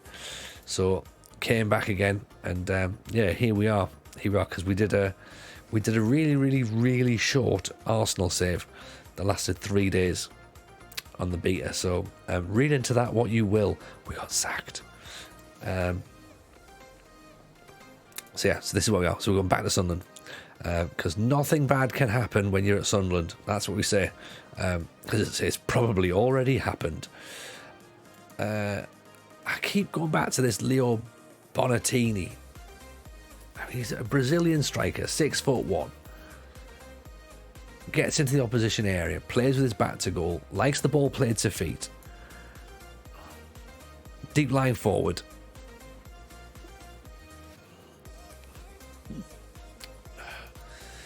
He's transfer listed. We're not going to get him for those sorts of wages. It's 35 grand a week. We're certainly not going to pay his wages for loan either, right? That's that answer. Then we're not going to bother. Ashley Barnes, again, another player who's too expensive, is what he is. Mr. Rogie, evening Rogie. How the devil are you? Welcome in. Welcome in. Who would you like to see? Bruce Anderson. Bruce Anderson.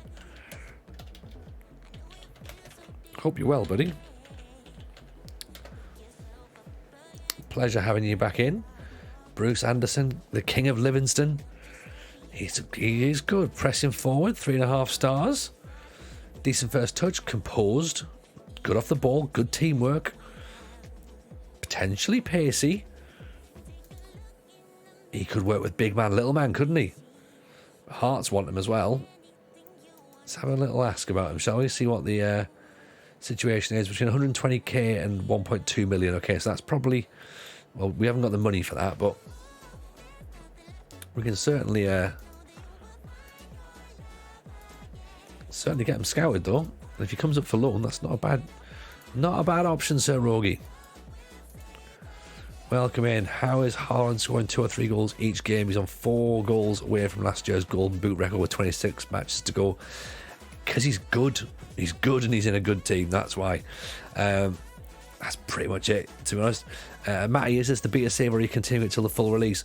What I'm going to do, Matty, is I'm going to keep it going for the beta, and then I'll probably play a little bit offline as well. If we can go to maybe 5 seasons, I'll add some bits to YouTube. So we'll do like a sort of yearly update on YouTube. So there'll be something there as well. We edited last night's stream down, so there is a version of that's going to go up onto YouTube this week, probably tomorrow. So yeah, we'll get a 1 season roundup out as well, and then we'll go from there. There is a command, Casper. It's out of date, sadly. It does still tell us that there's I think we're still very much in the Norwich save, I think it is. So I need to update that tomorrow and explain what's going on with regards to the beta. So there should be one for the beta. I'll do one for the beta. I'll do one for the main save as well, because obviously the main save is going to be British Steel, which is really, really difficult to explain. Things that are not difficult to explain is that Rich Owens is a wonderful human being and you should all follow him. Welcome in, Rich Owens. How was your stream? It's Rich Owens from FMT, by the way. in case you weren't familiar with his work. And of course you should be familiar with his work because you should be following him, and if you're not, do so now. Rich, how was Nice? Rich Owens, leader, lover, friend, therapist, all three of those things, all four of those things. The things that man can do, just makes Mrs. O is a lucky woman, put it that way. Lucky woman. Even Gaffer, a game is still clearly broken as I'm still undefeated with Nice. My game was broken because I got sacked by Arsenal, so I think I've got a different broken game. Although I believe that they are looking at that bug and they are trying to fix it. So because Mr. Diz got it today as well, so there is a thing when you can. So maybe there is a bug in the game. So we shall see. The unsackable versus the most sackable. Yeah, that's the one. Napoli, it's Jay De Wong's team. What's Jay De Wong's team? Ji Dong Wong's team. Where am I looking? Sorry. Is that Nice? Nice is Ji Dong Wong. Ah, okay. Let's have a look. Ji Dong Wong. What have we got? Dongfeng or Longwood?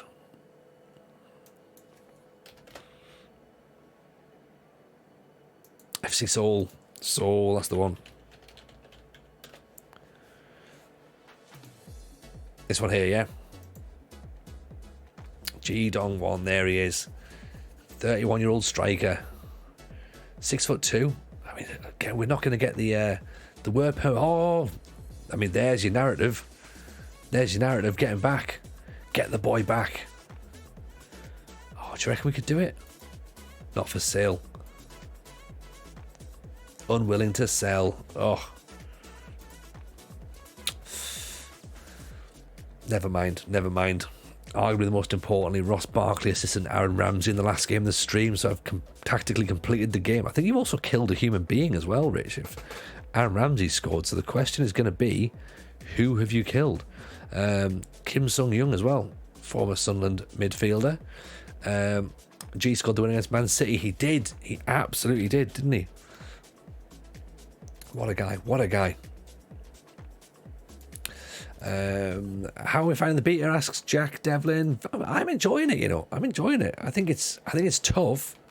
I think it's definitely tough compared to the last couple of FMs, and I made them look difficult. So you definitely have to, you can't just click and like sort of go through the motions. You've got to be engaged with the game, I think, and watching what's in front of you and paying attention to various moments, like the match momentum. You've got to be aware that that's going to change at any moment. So things like that you've got to be clued up about. But I guess overall, it feels pretty good. It runs pretty nicely.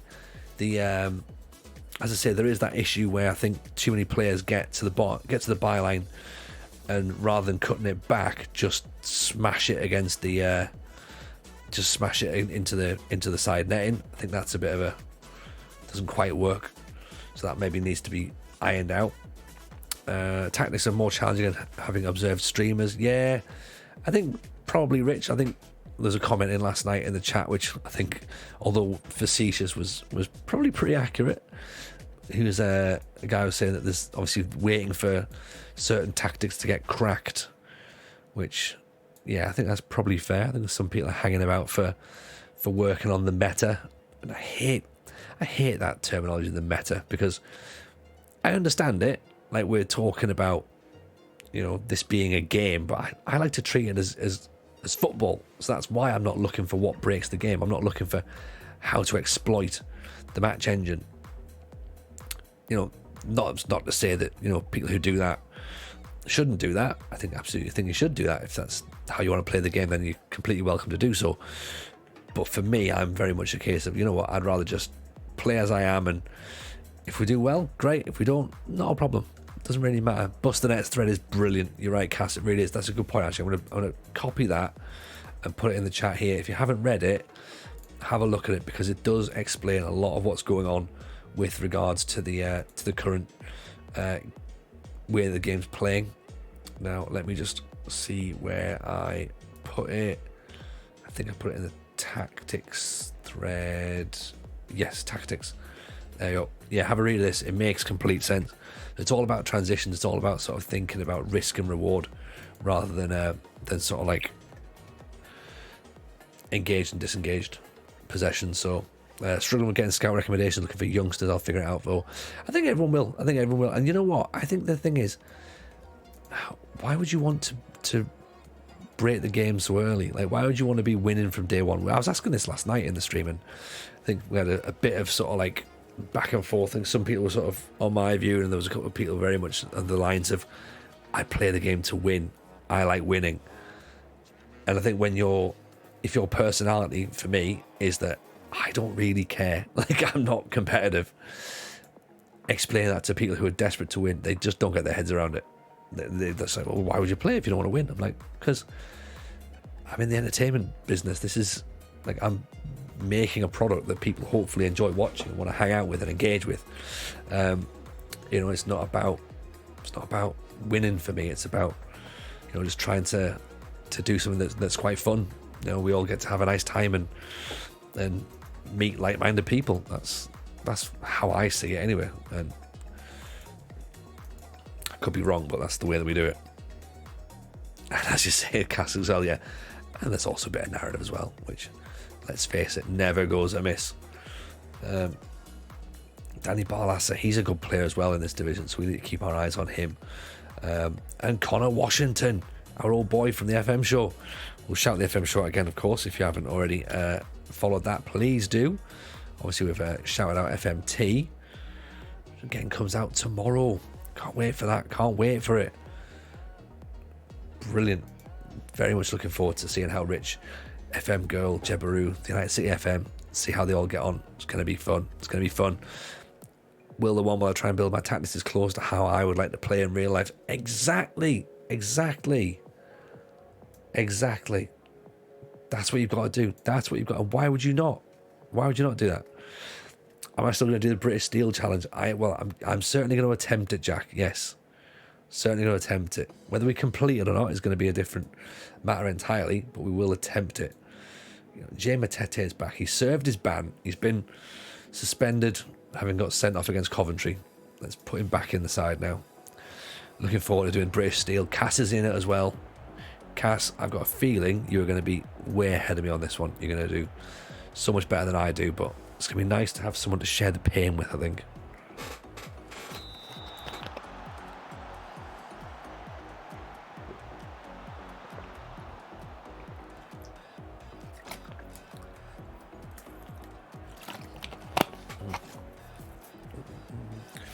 Do fun and interesting things like different forms of strikerless tactics. Yeah, and there's certainly a rationale for doing that as well, to be honest, because again, for me, tactics are good if they're based in football logic.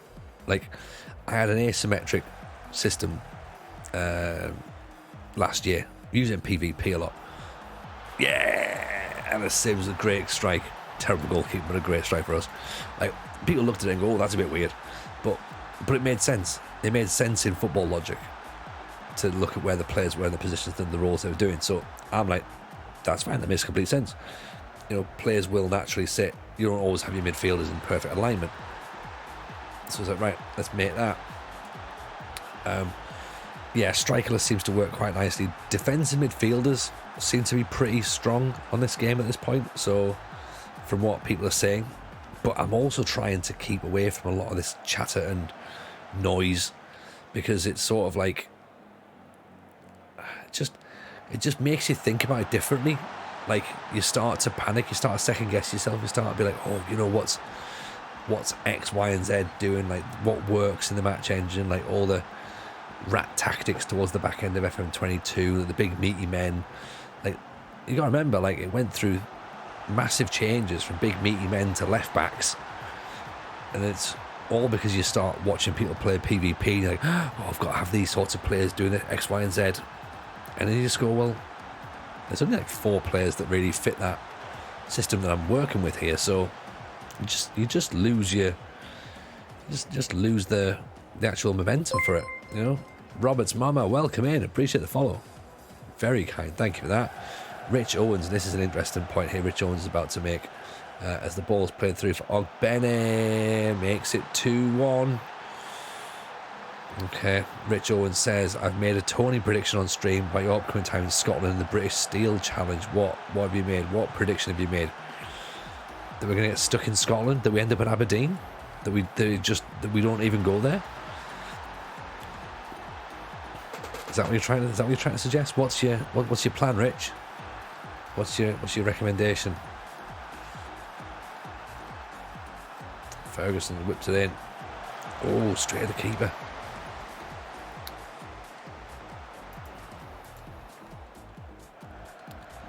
Sims gets it. This is the thing. We've gone 2-0 up. Now it's 2-1. Now, of course, we'll have to try and tweak. We've gone back to balanced. Might have to move this again.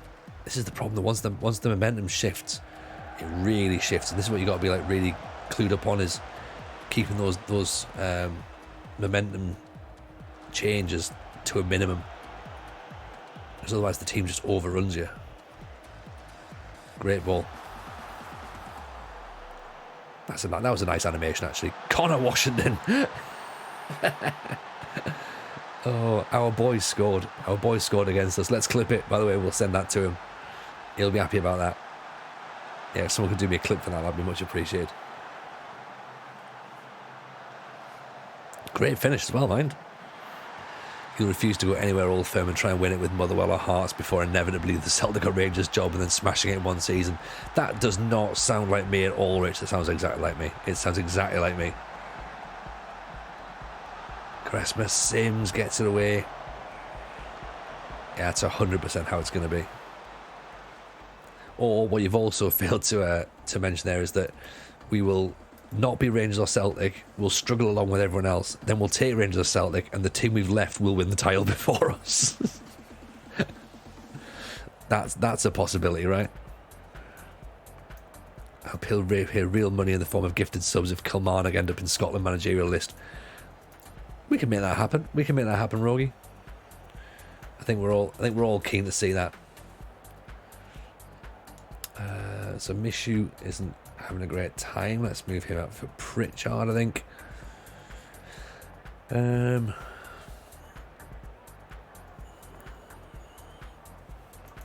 It's just not really working, is it? Move that block up a smidge. Counter press as well. 2-0 up. 2-2. Staring at another draw at this point. At best at the minute. Could get worse, obviously. Jack Clark. Nico 9. Evening Caffeine. How are you, my man? Pleasure to see you. Hope life's treating you good, brother. Welcome aboard. What's happening in your world? Over in Canada, isn't it? It's Canada. All good despite the snowfall. Yeah, you got a lot of snow. A lot of snow. I was in a H2 stream last night. He was showing us all the snow, and it's like, yeah, that's quite a bit. Like, Charisma. Again, see, that's the thing. That should just be cut back. 09. Doesn't do it. 09 gets it back. Sims. Yeah, oh yeah, H2 stream was a great one last night, wasn't it, Cass? He's just such a guy. He's such a dude, that fella. Like, again, if you're not following H2, and again, this is like sort of part of like just me streaming in general. I'm not even watching. I'm conceded a third goal. I'm trying to shout out another streamer. This is like big Connor Washington again with a goal. We've gone from 2-0 up with 3-2 down. This is Sunderland to a T right now, isn't it? Here he goes. Old Connor comes up. Finishes again. Good effort. Good effort. Get the berates out at this point because not happy. Not happy with the boys. And Connor Washington reckons the sky cameras are on him. You know, is he angling for a move, is he? He says he's not. Balls up over the top. 09 picks it out. Charisma Doesn't look happy. Oh, Diallo's gone. There you go. Keeper's gone running all over the place. No idea what's gone on there. No idea why he's out the way he's out. But you know what? We'll take it. We'll absolutely take it. And then a little dink. Bounces off the defender. Gotta feel sorry for the defender, to be honest. How's Quaresma doing? He's doing about as well as you'd expect, to be honest. It's a long shot. Appreciate the follow. Thank you for that. He's sort of like, look, he's Ricardo Quaresma, so he's there. He's not really giving us much just yet, but I think he's sort of like settling in. There'll be a moment, there'll be some magic will happen, and then it'll be great. Like, bear in mind, we have done a couple of proper low block matches as well, where we've just been direct counter attacks, so I'm not expecting him to do a great deal right now, so we'll see. Dan FM, I've gone back to FM22. I like winning. Oh, there's another person who sounds like Arsenal's not going well for him. Are you struggling as well, Dan? Get the ball away. Nice to have you back in, by the way, buddy. Great ball over the top. Here's Diallo away. Oh, so close. He's been at Jackie White's market for some version of a bacon sandwich. Absolutely. Yeah, Ricardo Quaresma only eats Savoy dips.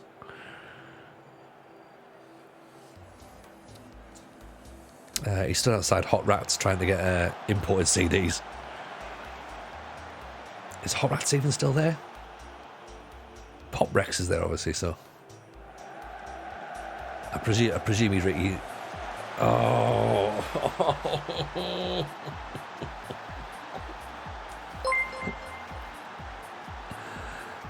What are they doing? Whipper, appreciate the follow. Thank you for that. What the hell is Esbrand doing here? Oh, man. Absolutely ridiculous. Absolutely ridiculous. Crazy defending. Every defender's legs are like 18 feet long. They all get those final blocks on. I don't know how they do it. Don't know how they do it. Can't believe this. Can't believe this. 4-3 down. Pritchard. Nice free kick. It's almost like a set piece creator free kick, isn't it?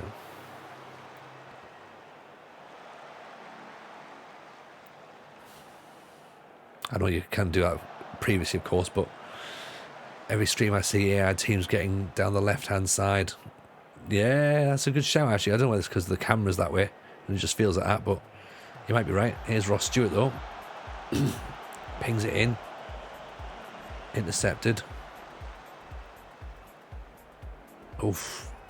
Esbrand has to go in for it. Floyd missed it. Stewart. Ball through.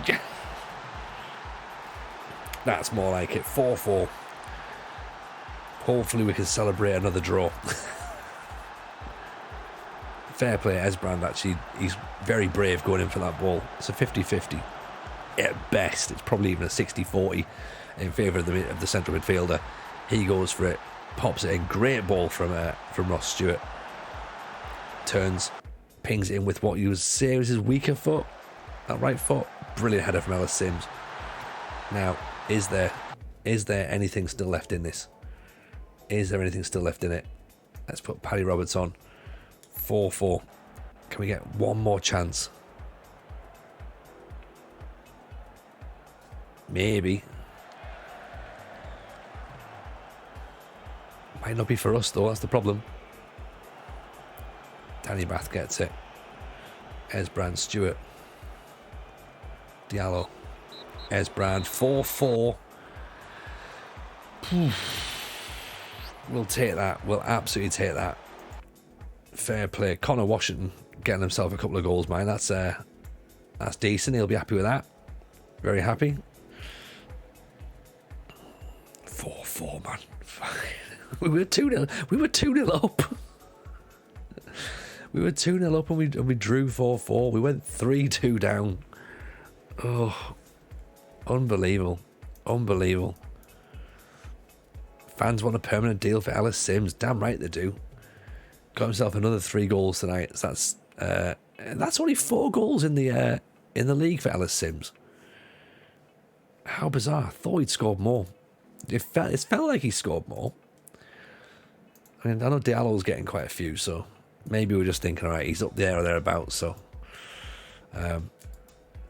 we'll see. But you know what? The main thing is we didn't lose. We didn't lose today, so are we going to try and get another player in? We'll tell the media what we want, but I don't think we've got the finances to pull it off and get another player. But we do need another striker, really. If we could get one, that'd be good. Might help us get over the line, but I don't know. At the minute, not so much.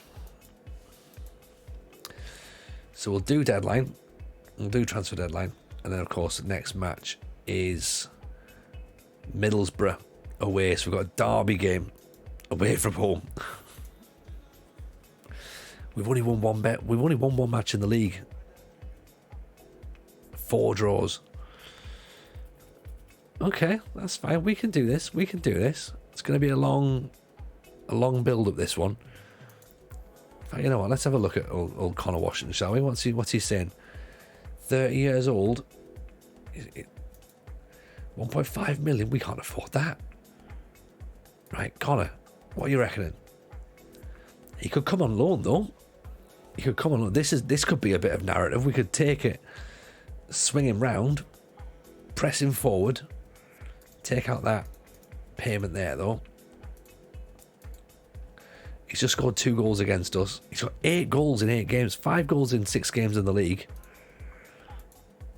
Ogbenny's still there. As you say, yeah, the fact that he's still there is amazing.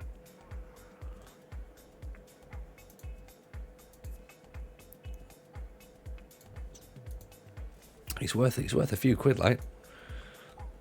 Of course, Wes Harding we know about as well, and then of course Balassa is a very, very good midfielder who we probably can't afford either. So, speaking of Middlesbrough, how do you think Michael Carrick will do now he's been appointed?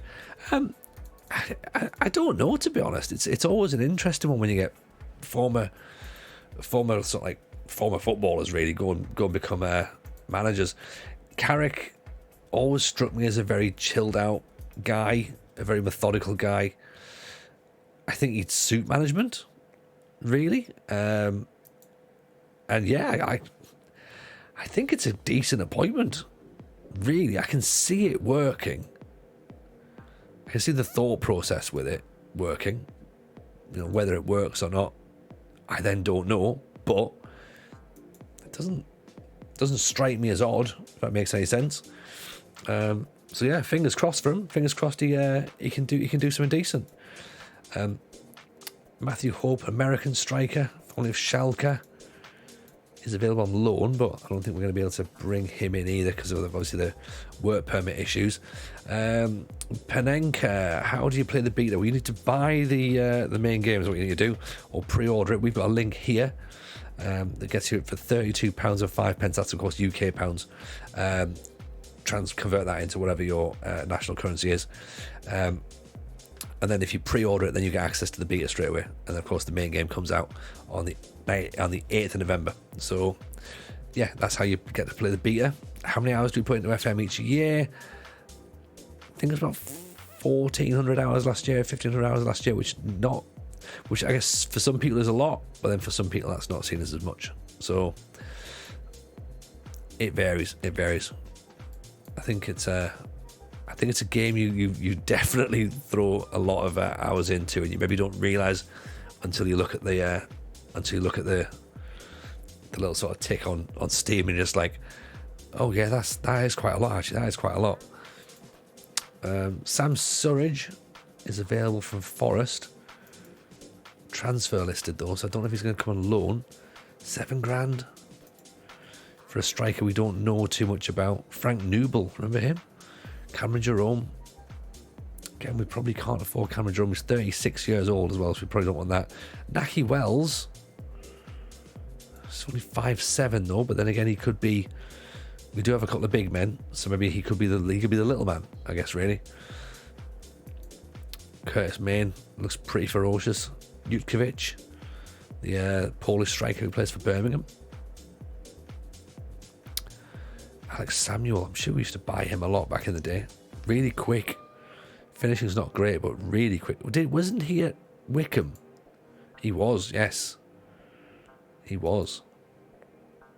Tavon Campbell. Feels like an American footballer, that, doesn't it? Coming in for the Carolina Panthers, Tavon Campbell. New running back out of Oklahoma. Feels like that. Evening, Stealthy. How are you? Welcome, welcome. Life treating you well?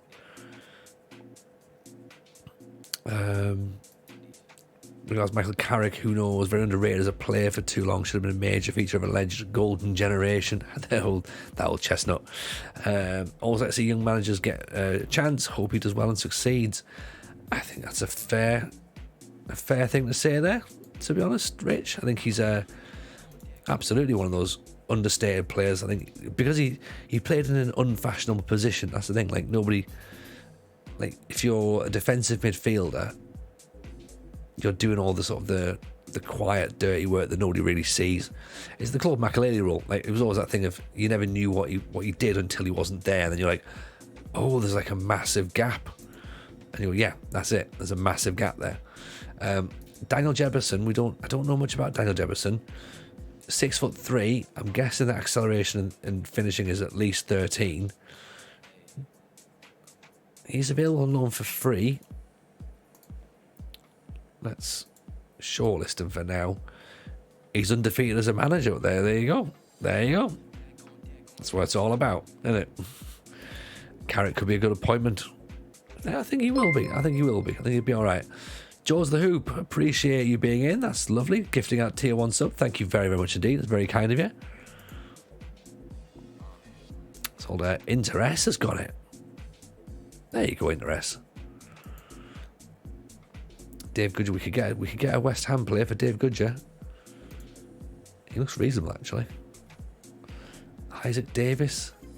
Again, we don't know who these players really are, so we're just trying to find somebody to be like, right, who's going to come in, be a striker, get ourselves up there just to be an extra option up front if we need them. I don't think the scouts are going to be able to bring us too many players either.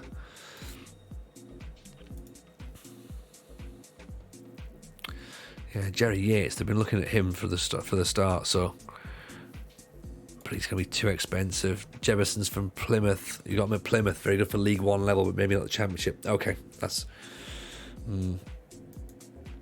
probably not ideal. Open a pack of stickers. Okay, no problem. We shall do that.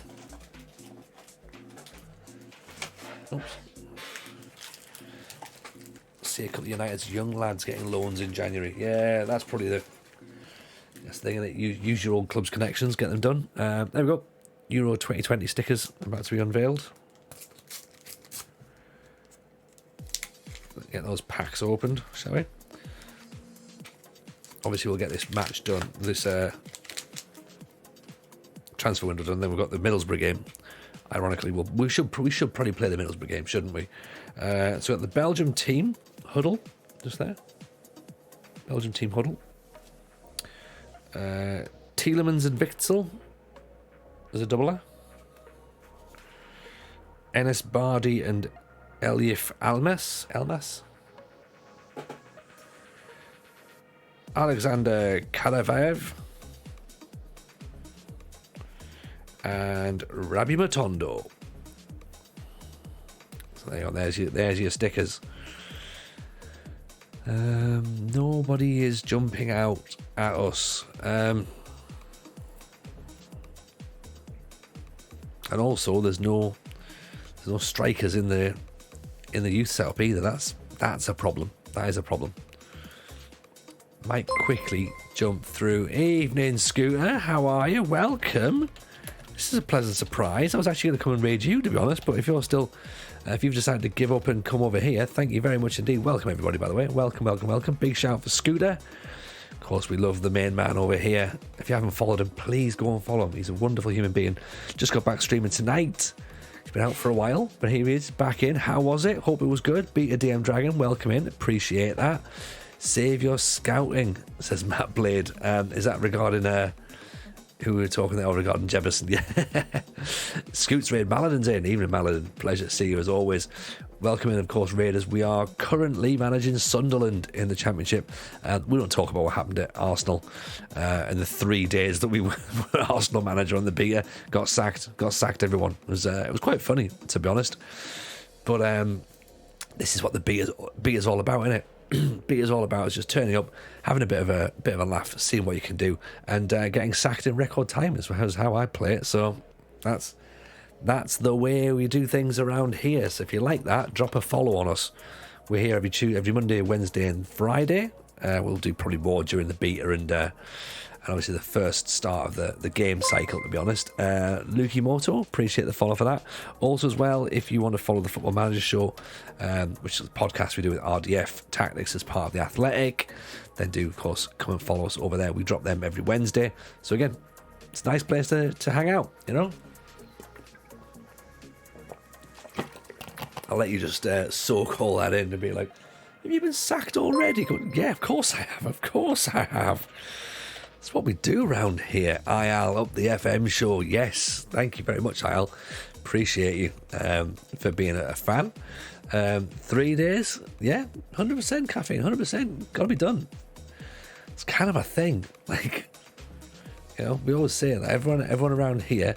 Some people want to win, some people don't. I'm not fussed. I expect you to get sacked, but already, yeah. I was surprised it was as quick as that as well, to be honest, Maladin, but. It was. This is what happens when you try and take teams who've got expectations. You know, it's not for me. It's not for me, to be honest. So I still go back to them. I still keep going like, oh, who have you got that we can try and sign from you? But the answer is nobody, apparently. Big clubs' expectations and Tony do not get along. Cass is right. Cass is 100% right. A sacking speed run. Yes, we should do that, shouldn't we? Just lay everything out and just like watch me try and get to the end first. I'll fall over. Luke Motto, remember you from the FM doc. Thank you very much. Big fan of the coming to a beta save with my hometown club Barnsley. Good luck this season. Barnsley's good club indeed. We almost mentioned them on a video that we've been doing on YouTube, which was 7 former Premier League sides that you can manage on the game. Barnsley were going to be there because of the whole Moneyball situation. So best of luck for Barnsley for the season. Be nice to see them do well, to be honest, and appreciate that you found the documentary as well. So it was good. I was cracking to do that, to be honest. And one of the most weird things is to be stood in the cinema when they sort of did the premiere, and my massive fucking head is one of the first shots, and I'm stood there and like someone looked around at me and just went, "Is that you?" And I was like, yeah, it's me. And they're like, all right, okay, cool. I was like, yeah, there's not very much you can say about that. Is that you? Yeah, it's my face. But yeah, it was a lot of fun. It was a lot of fun indeed. And of course, then we went and did the comedy tour afterwards as well. So it was all fun. Of course, comedy then stopped due to a little pandemic. Don't know if you've heard about that, but there was a pandemic a little while ago. Still very much, of course, happening as well. So don't think it's finished. It's not. Basically, that led us over here. Let us start streaming. Podcasting as well. So I did Football Manager Therapy. So again, that's another podcast you definitely want to go and get yourself checked out on. That comes every Tuesday. In fact, tomorrow is a brand new episode in its new incarnation because I've stepped back to go and work for the Football Manager Show. So Rich Owens, FM Girl, Alice, Jebaru and the United City FM are rebranding and announcing that tomorrow, bringing out their brand new episode tomorrow. So go and drop them a follow and get subscribed on that. This is Rich here, by the way. Rich, I think, is still in the chat, so do go and follow Rich Owens FM. Scooter loves him, so if Scooter loves him and I love him, you'll love him. But yeah, as I say, welcome everyone. Make yourselves comfortable. Let me know who you're managing the beta. Let me know who you're managing in your main save. Pete JK, by the way, welcome and appreciate the follow. I didn't actually see the alert pop up there, but thank you very much for that. It's very kind of you. We're just going to quickly finish the transfer deadline day, and I want a striker, but at the same time, I don't know enough. My scouts haven't brought me anybody that I'm jumping out at. We haven't got much money, so really want to get someone on loan. So I'm now doing a very quick eyeball check of players in the Premier League under 21 squads to be like, is there anyone who looks pretty decent who can come down and ideally get them in loan for free? At the minute, it doesn't seem to be that way. So Game Legends says, despite being sacked, how are you finding the beta? Including being sacked, I'm finding it quite good, actually, to be honest. I think it's a good game. I think it needs polishing, which it will get polishing, because betas, by their very definition, aren't finished games. They're literally work in progresses, and it's great that we get the chance to actually see a work in progress, because with most other video games, you probably don't get a beta. You just get the actual release, and then they go, oh yeah, now we're going to release an update patch for it. So we kind of get to see something a little bit different than maybe some games do, but I think it's good. I think there's a couple of little bits and pieces that I've sort of like spotted that I'm like, I wonder if that's going to get fixed, or if is that going to be different maybe.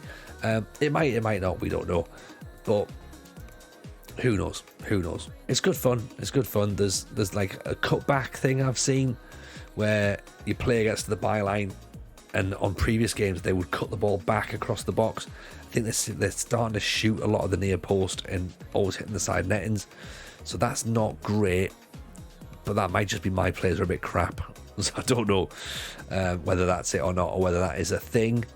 So maybe something to watch out for. I don't know if it comes across in any of your guys' games, so keep your eyes out for it. But again, it is just a beta. It's going to be changed. There's going to be loads of different stuff on it, so we'll see how it all pans out. Is Joe Hugel interesting enough? He's Man United. He's formerly of Sunderland, of course, so that probably makes sense then. Bring him back, I guess. No monthly fee. That's what we want. Play him as a poacher. Let's take that out as well. Don't want to be a poacher. See if we can get him back in as a striker. My aspect ratio with this ultra wide monitor is giving OBS fits, but I think I've got a solution. Oh, mate. Honestly, Scooter, if you've got the latest version of OBS, there is no solution. The solution is you have to wait for OBS to like uninstall and reinstall again, but then hope for an older version. It's just OBS 28 is apparently horrific. I'm still on 27 at this point, but even then, it's just been a bit crap. And then Twitch itself's been a bit weird tonight as well. Apparently there's been people struggling to get on. We were live at one point, then apparently we cut out for a few seconds and came back on, but RDF raided in at the start and he was like, yeah, we went live, and we weren't live. I was like, oh, okay, cool. So it was just one of those things, isn't it? Rich, appreciate you. Have a good evening. We'll see you tomorrow, I'm hoping. For that, saw two people say they got a refund through Steam. It's a beta, for goodness sake. Fucking hell. No, people just like to complain though, Q-Boy. People like to complain. I suppose, well, yeah, if you haven't actually already pre-ordered the game, this is a good place to get it from. Of course, it's my link, obviously, so I'm going to give you that link. It goes somewhere towards supporting the channel. Of course, any orders that are from there do come through, and they do, of course, come to help support the channel. So, yeah, if you haven't already pre-ordered it, consider it, is all I'm saying. You know, but as I say, come and join the Discord, come and listen to the podcast, just hang out, follow the stream, be here for the vibes, and then yeah, let's see where we go after that. Monitor's going back to work anyway in 3 weeks. There you go, Scooter, that's the thing. Fix the problems right now then, yeah. Soul of Krista, do you guys know if I'll get the beta if I pre-order on Instant Gaming? Not sure, Soul. I know some of the CD key websites don't necessarily include the beta, but the link that I've just given you right there, that definitely does get you beta access. So if then, as it's saying there, Mal saying there, if it's not an official Sega partner, you might not get one, but Fanatical absolutely are a Sega partner. I wouldn't put a link out that's not, to be honest. So yeah, they're official Sega partners, and most creators have got a Fanatical link, so you can check them all out. As I say, it's definitely a thing. So that's where I would probably spend my money personally. £32.05, reasonable price. I think it's probably definitely cheaper than Steam. I think Amazon did it as like a part, you know, when they did the pre-sale thing, the pre Black Friday sale, Prime thing the other week. I think it was like 26 quid, but you didn't get the beta apparently. So a couple of people did say, they were like, oh yeah, so this is the you can do this. And then the more we looked into it, it was just like, yeah, but you don't get the beta. So so it was fine if you weren't fussed about it, not a problem. If you only wanted to save like an extra few quid, then do that. But yeah, if you wanted to get a bit of a quick access on it, it wasn't going to happen, unfortunately. Okay, so Sunderland have accepted the bid for Joe Hugel, but they're waiting for Hartlepool. I'm starting to think that maybe we shouldn't go for Joe Hugel. Do you know what I mean? Maybe not. Jay Matete apparently can be a top player. Joe Ryder can become quality. He can maybe overtake Ricardo Quaresma. That's right, everyone. We got Ricardo Quaresma at the club here. 38 years old, Portuguese international. Portuguese legend, in fact. Look at this man. Got him in on a free. Of course you can get Ricardo Quaresma if the chance arises. Scooter, going to give the kids to bed back in a bit. No worries at all. But I appreciate the raid. Thank you so much, man. You're an absolute legend, you are. Don't have to buy a GA to buy down the wage cap impact. That might be an issue. Yeah, general allocation money is a thing, isn't it? It's absolutely a thing. I need to go back into MLS at some point, but don't make me go back for more different saves, Cass. I've got too much going on right now. Quaresma does feel like a Sunderland sign. He's not on much, to be honest. He's on $4,000, I think. Yeah, $4,000, which is not a lot, surely. When you look at like some of the, I mean, what? He's on $4,000, and Jack Clark is on $15,000. Dan Ballard's on $10,000. Patrick Roberts is on $12,000. So, yeah, he's certainly not even certainly not the biggest earner. I'll do the same so you don't have to. I appreciate you, Castium. Everything you do from a good place. So, thank you for that. I've seen his stats this FM. He's not bad. He's good. Obviously, he can't run. It's fine. It's not a problem. Ashley Barnes is too expensive for us on loan, so we can't do that either. But would be someone that we'd have looked at. We tried to get Yaya Sanogo in, but couldn't get the deal done because he couldn't get a work permit for him, unfortunately, which is a shame. So let's have a quick little look and see if there's anybody else that's currently unattached as a striker. Being able to run is overrated. Exactly. This is the first beater I've played. Kind of understand why I haven't. It's good for looking around, but looking forward to getting stuck in on the 8th. Well, this is the thing as well. Like, don't start your main save right now because it will change. It will be fixed. There will be tweaks to it. You know, it is, as you say right there, it's for getting in, having a little look around, trying out some teams you might not necessarily manage, trying to get your head around the formations and tactics, and just sort of saying, okay, this is an interesting game. You know, what's going to happen in 2 weeks' time.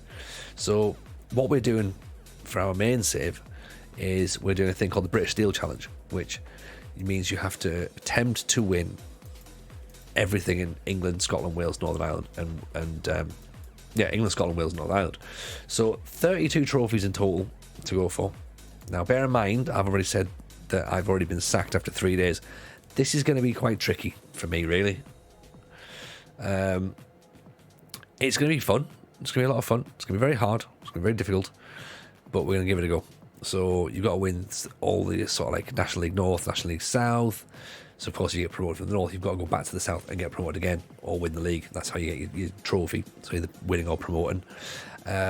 You've then got to do the Welsh North, Cymru North and Cymru South, Cymru Premier. You've then got to look at you got to look at Northern Ireland when some of the cup competitions are regional, so it's not like you can even just win everything in Northern Ireland with one good team. You've got to then go back and at least have 4 teams in Northern Ireland. So it's just the way it is, isn't it? It's just going to be horrible. But as I say, we're going to attempt to do it. We might not finish it, but we're going to give it a good go and see how we get on. So that's something a little bit different. So if you're floating about and you fancy having a watch of that sort of stuff, then as I say, do feel free to drop a follow, because we'll be trying this. Maladin, Mark McNulty, talk to me about him. Is he any good? He's a freebie. He's formerly of Sunderland. He's on loan when they're in League One. I don't know if you can complete it or not. I think George, appreciate the follow, very kind, thank you. I don't know if you can complete it. 32 it's a lot, isn't it? 32 is a lot. Ilya Nestorovsky, Macedonian striker, 32 years old. He's clearly gonna have no work permit. Absolutely. Oh yeah, and of course, yes, you've got to start unemployed as well, and no badges.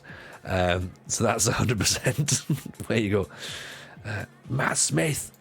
Yes, bigger forwards. We've got big strikers. Let's get bigger strikers. Didn't even think about that.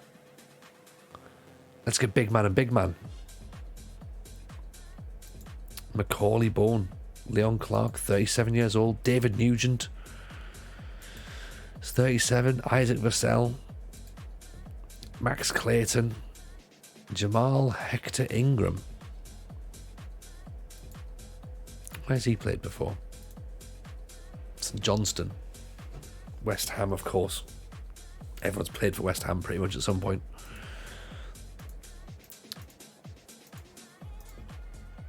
Ross McCormack. If you've not seen Ross McCormack on this game, by the way, it's brilliant. Look at his physicals. Ross McCormack's physicals have just fallen off a cliff. It's just dead, absolutely dead. I won't stop playing the British Steel until I finish. I won't stop playing FM until I finish British Steel. Yeah, me and you too, Cass. We're going to be streaming it in 2050, I think. Michael Falevi. Dribbling, reasonable acceleration. Off the ball's pretty decent.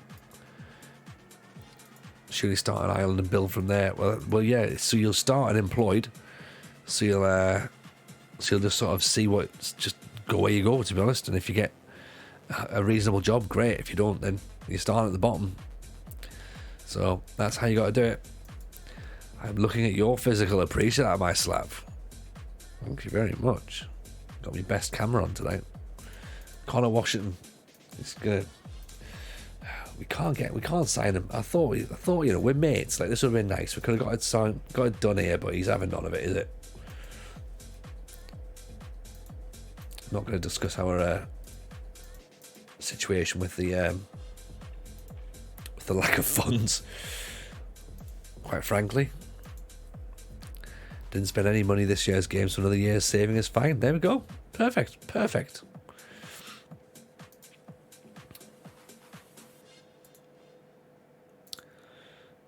Right, so McNulty, you say, is crap. Let's not bother with him. So, Philovi, you think. Hector Ingram, we think. Matt Smith, we think. Connor Washington's not coming. Connor Washington might come later. Joe Hugel, we could potentially get. 6'3". I don't know. I'm going to cancel it just in case, because I think that there might be better. Got a feel I'm going to come back to regret this, to be honest. Are we in the first season? Yes, George. Yes. We started the save yesterday. Not saying that had we started on the actual launch day we'd have been any further through, but we are starting to I was about to say that, to be honest, Jebber. I was just getting to that point. This is actually our second save. So it's not just. So yes, it is our first season. Technically, it's our second season if you think about it that way. So there is that. It's the second time we've actually come to this point. So, because the first save didn't last very long. Don't let me forget at all, Jebber. I've cut the video. I'm going to put the video out tomorrow on YouTube. So don't worry about that. I'm already fully aware. I'm embracing it. Disappointing recent results. We've not lost in 5. I mean, the fact we haven't won in 5 is probably also part of it. Look at this. Brilliant. The only match we've lost there, QPR. Bradford doesn't count. It's League Cup. We're getting there. Further into the save than the Arsenal one. Maybe. I think we just about got through, right? Just about got through the transfer deadline. Are you hopeful of signing Gabriel Osho? No. I don't think I am, actually. He wanted by Mets. I don't even know. We don't know about Gabriel Osho, but interesting. It seems unlikely to happen today. We might scout him though, see what he looks like, but I'm not 100% convinced that we'll be getting him today.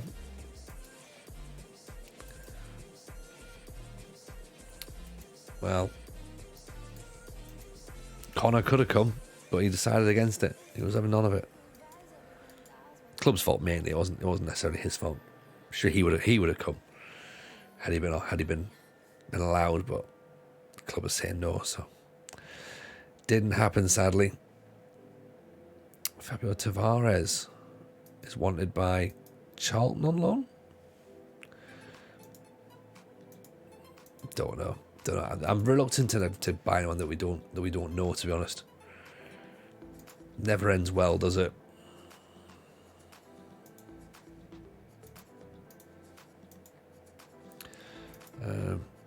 If the scouts haven't brought anyone back, they haven't brought anyone back. Scout players. What have they got? Scout players, strikers. Anyway, Joe Geldhart. I mean, can't imagine we're going to get Joe Geldhart. No. Any tips on streaming to no one, says Q-Boy. Think about giving it another go. Try it with FM23. Find it strange talking to myself. To be honest, you kind of got to presume that... Well, I mean, we've got over 100 people in here now, but I can't see 100 people.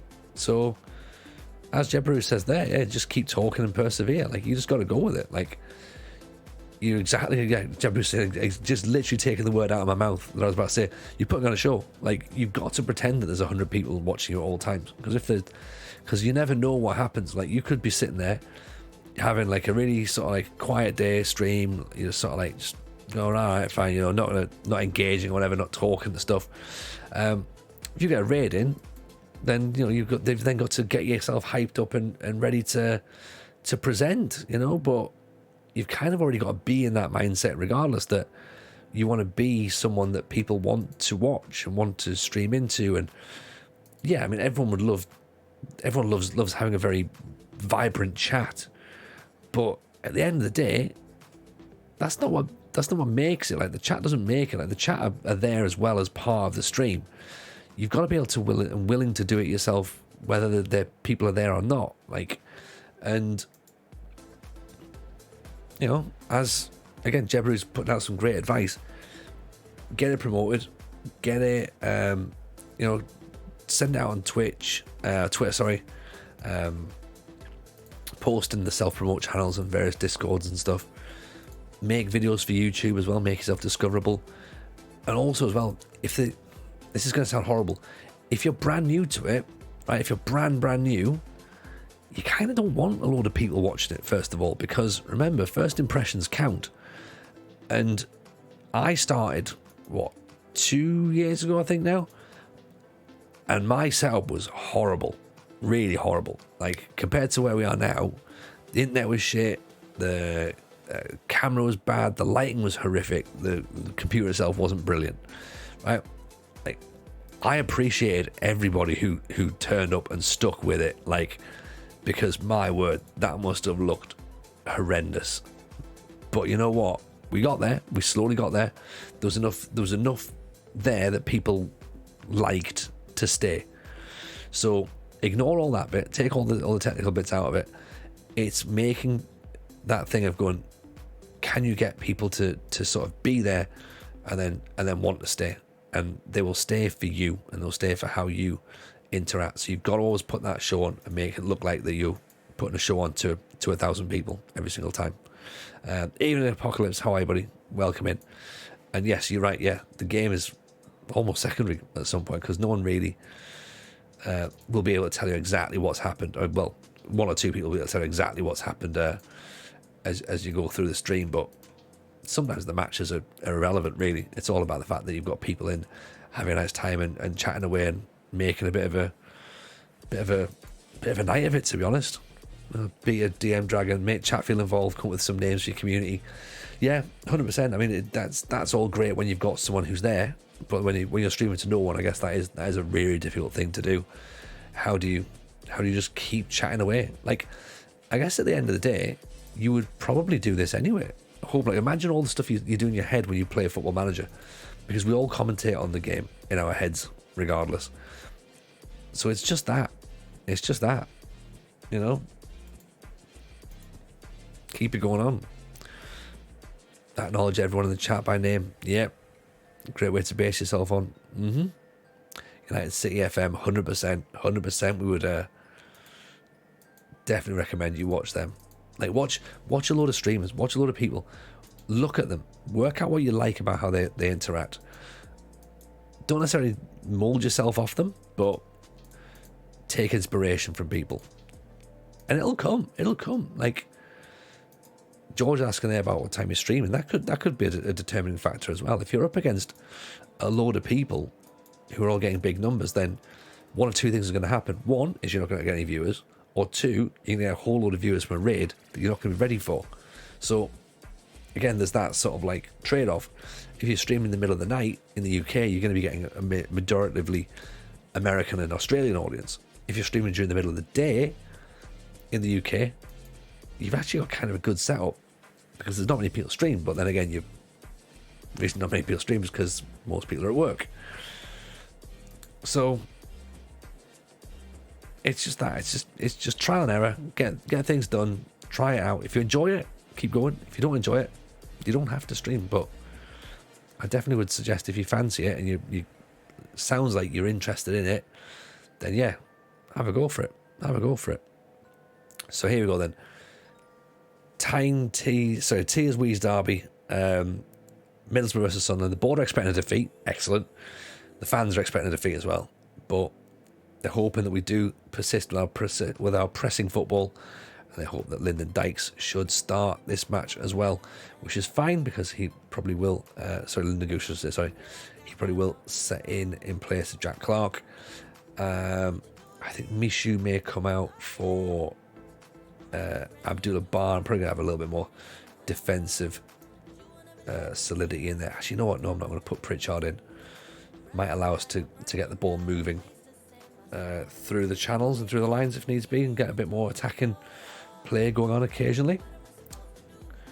So Esbrand's going to have to play left back. He has made one or two mistakes recently, notably against Rotherham. He made an absolute howler, so that's concerning. Emery gone to Villa, preferable to Gerrard. 100% Apocalypse. Emery to Villa is a good idea, that we like. So absolutely better than Steven Gerrard. 1,000 times.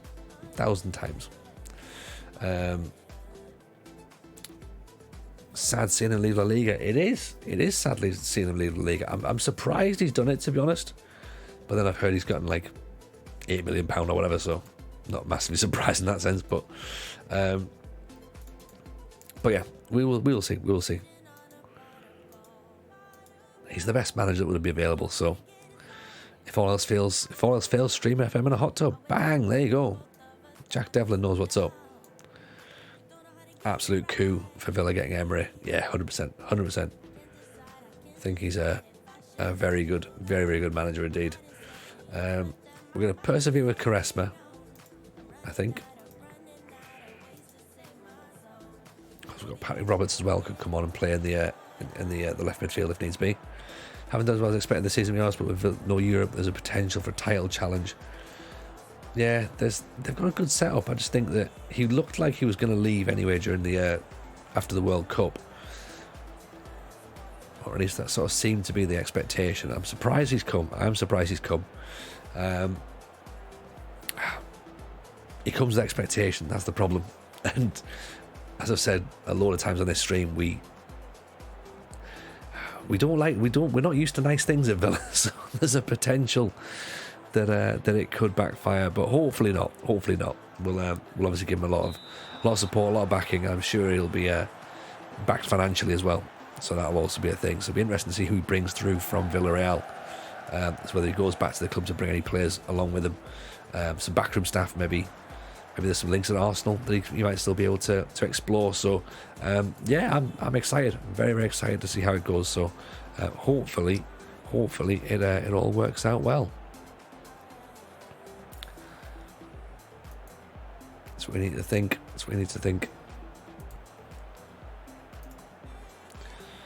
So right, corner comes in then for Borough. Cleared away by Andre Wisdom. Dale Fry is good on this game, isn't he? He's the man.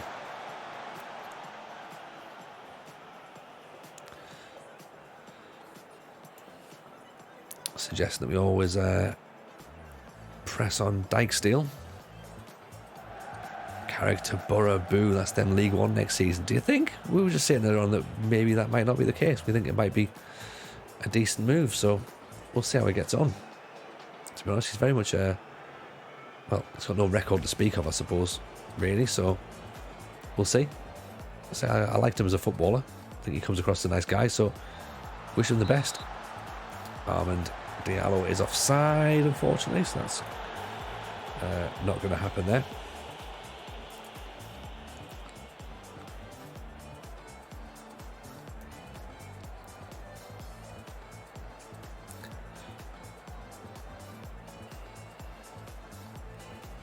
From all accounts, the United players thought he was tactically inept and as useless as Ollie. I mean, yeah. The thing is, though, you can't really judge him on the couple of matches that he actually had at Man United, and players have obviously already decided to get themselves all settled into a rut and a routine. So if they don't want a manager, they don't play for a manager. Exhibit A, Aston Villa. Look at the fact that they managed to turn out a decent performance against Brentford on Sunday. Once Gerrard had gone, they were like, yeah, you know what, let's go and beat Brentford 4-0. Good, that'll do.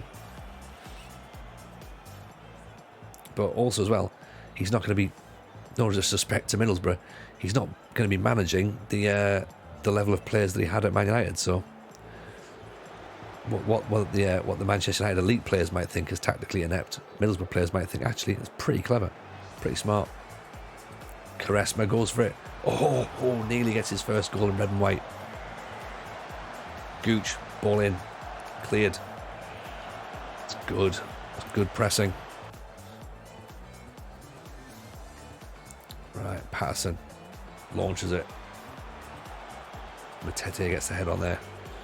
Luke O'Nien inside. Sims loses it. O'Nien gets it back. That's fine. We've won the ball nicely. O'Nien. Thought it was a poor ball actually. Diallo made something of it. Dumb it. Charging through. This is going to be a goal, isn't it? Yeah. Felt like that coming.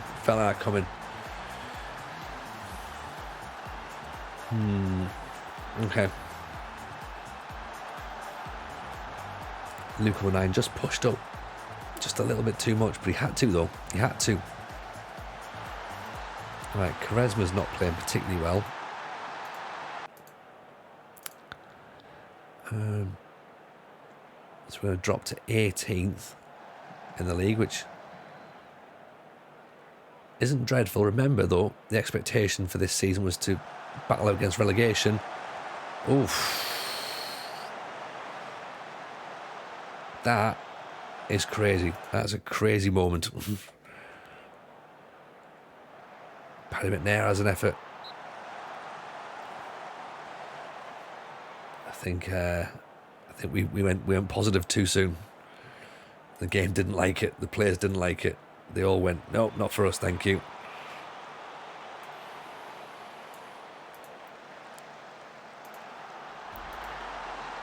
Paddy McNair makes it 2-0. Try to change the music. I've not noticed that there's a goal going in.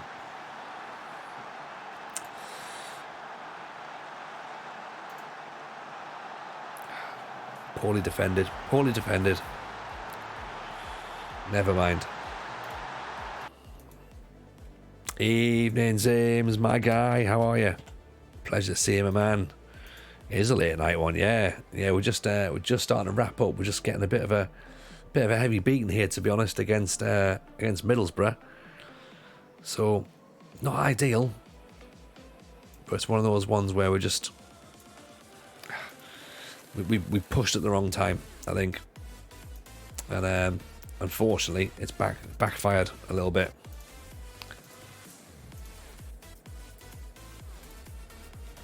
Yeah, 2-0 down now, unfortunately. So we are going to slip to 18th. Maybe even worse, actually.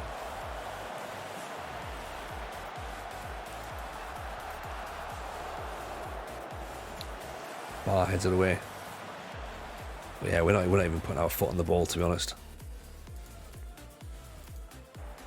Actually, let's try and change that again. We want to get shorter, go more direct. That's fine though. They're going to move up there into the playoffs. We're going to be around here. We're okay. It's not a stress so far. It's not a stress. That is a stress that Ross Stewart's gone off injured though. That's not ideal. It's fine. We end the stream with a defeat. Oh dear. 2-0 as well in a derby match. And the fans are going to be a bit pissed off with that one, aren't they? Oh, off the underside of the bar. It nearly got a hell of a lot worse. It was nearly horrific. It was nearly 3-0, but thankfully it's not. It's only 2. So yeah, sadly, we do lose the derby game. But it's fine. We can turn it around. It's not like it's the end of the world. We're expected to be down the bottom.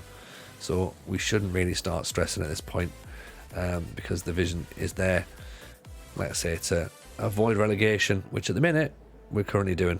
So that's fine. We'll just slowly keep grinding. Obviously, results have been, well, we won 1 game and we've not won a match on stream tonight, which apart from the cup game, but that's fine. Millwall next, Reading, Watford, Preston, Blackpool, Swansea, Wigan, Blackburn, Burnley, Luton. That's all coming up tomorrow. That's going to be a lot of fun, I think. So let's go and get ourselves a raid on. As I say, I appreciate people being here tonight. From Scooter's raid, of course, hanging in with us. Much appreciate that. RDF as well. And of course, my crew who've been here all the time, and Rich's lot as well. So, heard that as Rod Stewart entered the wrong chat. If you're ending the stream wrong, awful gamer. It's never a wrong time to enter the chat, but we are going to dive off, I'm afraid. So, do drop a follow though. We'll be back on tomorrow, so come and hang tomorrow and do that.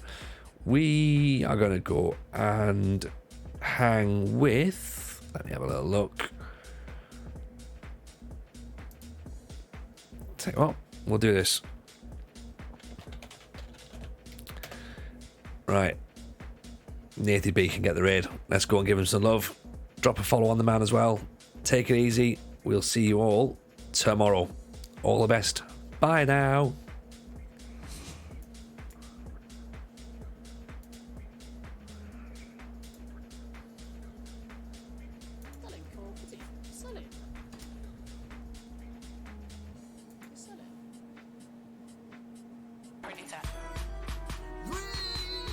Welcome Raiders! Everybody say welcome Raiders! Everybody, yeah, Raid! Welcome Raiders! Everybody say welcome Raiders! Welcome! Tony, thank you for the raid. I appreciate that. Hello, everybody coming in. I appreciate Tony. Thank you for the raid. Good evening. Good evening to you.